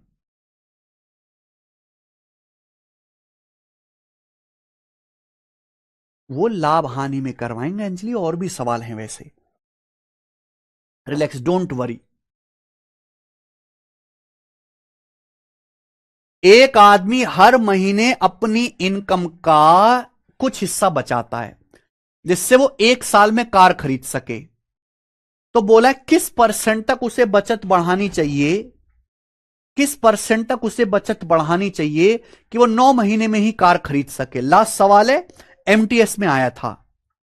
भाई एक आदमी जो भी पैसा कमाता है थोड़ा थोड़ा करके बचाता है, इस हिसाब से बचा रहा है कि वो 1 साल यानी कि 12 महीने में कार खरीदना चाह रहा है। 12 महीने में एक आदमी थोड़ा थोड़ा करके पैसा बचा रहा है, इतना पैसा हर महीने वो, इस हिसाब से वो अपनी बचत कर रहा है कि वो 1 साल यानी कि 12 महीने में अपनी कार खरीद सके। बोला बचत कितनी बढ़ानी चाहिए कि वो 9 महीने में ही कार खरीद ले, 9 महीने में ही कार खरीद ले। मेरे प्यार में कितनी बचत बढ़ानी चाहिए भाई, मान लीजिए 12 महीना है, 9 महीना है, 12 और 9 दोनों से कटने वाला नंबर आसान सा 36 मान लेते हैं कि माना वो 36 रुपए की कार खरीदना चाह रहा है। 12 और 9 का एलसीएम मैंने मान लिया कि माना वो 36 रुपए की कार खरीदना चाह रहा है, तो अगर वो 12 महीने में खरीदना चाहता है तो हर महीने कितना बचाना पड़ेगा, 3 रुपए। अगर 36 रुपए की कार वो 12 महीने में खरीदना चाह रहा है तो हर महीने 3 रुपए की बचत करनी होगी। लेकिन 12 महीने की बजाय अगर वो 9 महीने में खरीदना चाह रहा है, 36 रुपए 9 महीने में बचाना चाह रहा है, तो हर महीने 4 रुपए की बचत उसे करनी पड़ेगी।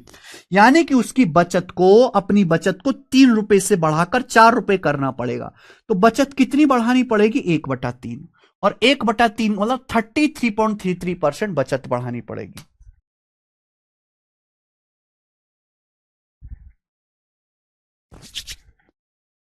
थर्टी 33.33%। ठीक है जी।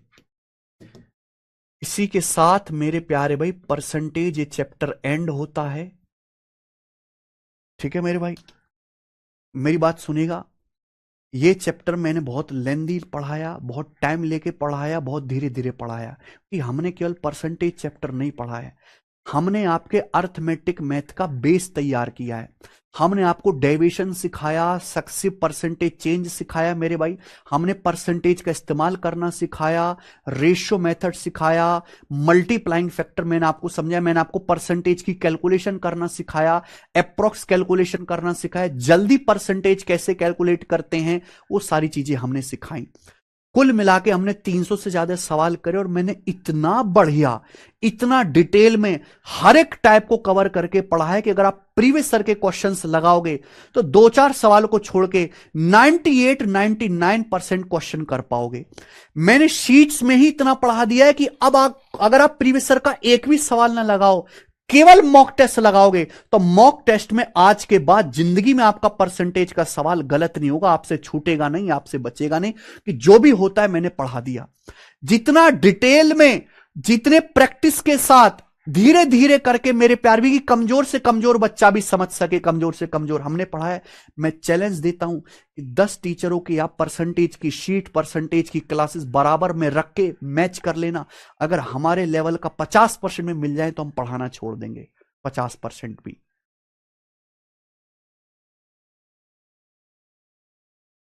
एक कमजोर से कमजोर बच्चा जो 5% क्या होता है वो ये नहीं जानता, उस बच्चे को मैं इस लेवल तक उठा के लेके आया हूं कि वो ये भी समझ पाए, यहां भी करने की हिम्मत आ जाए। परसेंटेज चैप्टर केवल परसेंटेज चैप्टर नहीं है, बच्चे को एक विश्वास देना है अर्थमेटिक सीखने का। वो विश्वास दिया जिसमें समय लगता है, समय लगा, लेकिन आपको विश्वास हो गया कि अब आप पढ़ सकते हो आगे।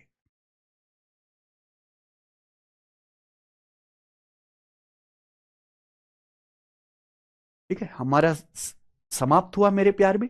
कल से हम रेशियो करेंगे। जिस स्पीड से मैंने परसेंटेज पढ़ाया है उससे थोड़ी स्पीड ज्यादा से मैं रेशियो पढ़ाऊंगा मेरे प्यारे भाई। और हम जो स्पीड पकड़ेंगे जल्दी जल्दी जल्दी जल्दी चीजों करने की, वो लाभ हानि प्रॉफिट लॉस से पकड़ेंगे। ठीक है ना। अब हम कोई बात, आर्ट साइड का बच्चा है, कॉमर्स साइड का बच्चा, 10 साल से गणित नहीं पढ़ा उसने, 10 साल से गुणा भी नहीं कर पाता, ऐसे बच्चे को बहुत धीरे धीरे धीरे धीरे करके पढ़ाना पड़ता है। प्रॉब्लम यह है, प्रॉब्लम यह है कि इस लेवल से लेके इस लेवल तक की तैयारी करनी है। बच्चे को ना टीचर यहीं तक तैयार करके छोड़ देता है, बच्चा खुश रहता है, खुश, क्योंकि उसने केवल आसान आसान हल्की हल्की चीज पढ़ी है। और ये केवल 70% ही चीजें जो आपको पढ़ाएगी। असली जो दम लगता है वो इन 30% चीजों को पढ़ने में लगता है। 30% चीजों में, 70% कंटेंट पढ़ने में जितना टाइम लगता है ना, 30% बचे कंटेंट पढ़ने में भी उतना टाइम लगता है मेरे भाई। समझ में आ रहा है। जितना इलेक्शन के फिक्स टाइप के सवाल कराने में टाइम लगा, फिक्स टाइप के 20 सवाल कराने में जितना टाइम लगा, उतना टाइम इलेक्शन के 5 मिसलेनियस सवाल कराने में लगा। ये बच्चा नहीं समझता। जब समझता तब तक उसके कई अटेम्प्ट, कई उम्र उसकी खराब हो चुकी होती है। 70% पढ़ के सब खुश हैं, ये तैयारी कोई नहीं कराता, हम कराते, इसलिए हमारे बैच से सबसे ज्यादा सिलेक्शन है, सबसे ज्यादा। टॉप 100 में से 50 बच्चे, सबसे ज्यादा बच्चे सिलेक्ट हैं भाई, सबसे ज्यादा। उसके लिए मेहनत करनी होती है मेरे भाई, कमजोर से कमजोर बच्चे को भी सिखाना पड़ता है। चैनल देखिए आप, गगन प्रताप, आज ही हमने पोस्ट डाला है। All India rank 36, all India rank 36 है ये लड़की ऑल इंडिया रैंक 36। हमने इसको सर्टिफिकेट भी achieve, income tax inspector, Bihar के बेगूसराय की बच्ची है, आगरा की बेटी, बीए करी हुई। कोई उम्मीद कर सकता है कि बीए की लड़की जो है, जिसका मैथ से कोई टच नहीं है 5 साल से, वो एक अटेम्प्ट में ले।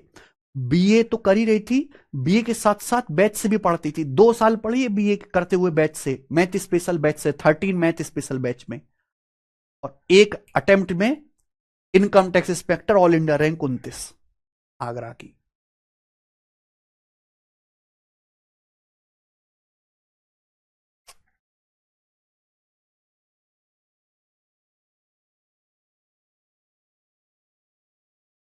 और भी हमने बहुत सारे फोटोज डाले हैं इसमें, पता नहीं फोटो कैसे ओपन नहीं हो रहे, आज ही डाले हैं। देखिएगा आप जाके हमारे चैनल की कम्युनिटी पे, आज ही मैंने फोटो डाले हैं। ठीक है, कल करेंगे अब इसके आगे। बाय। कल से रेशियो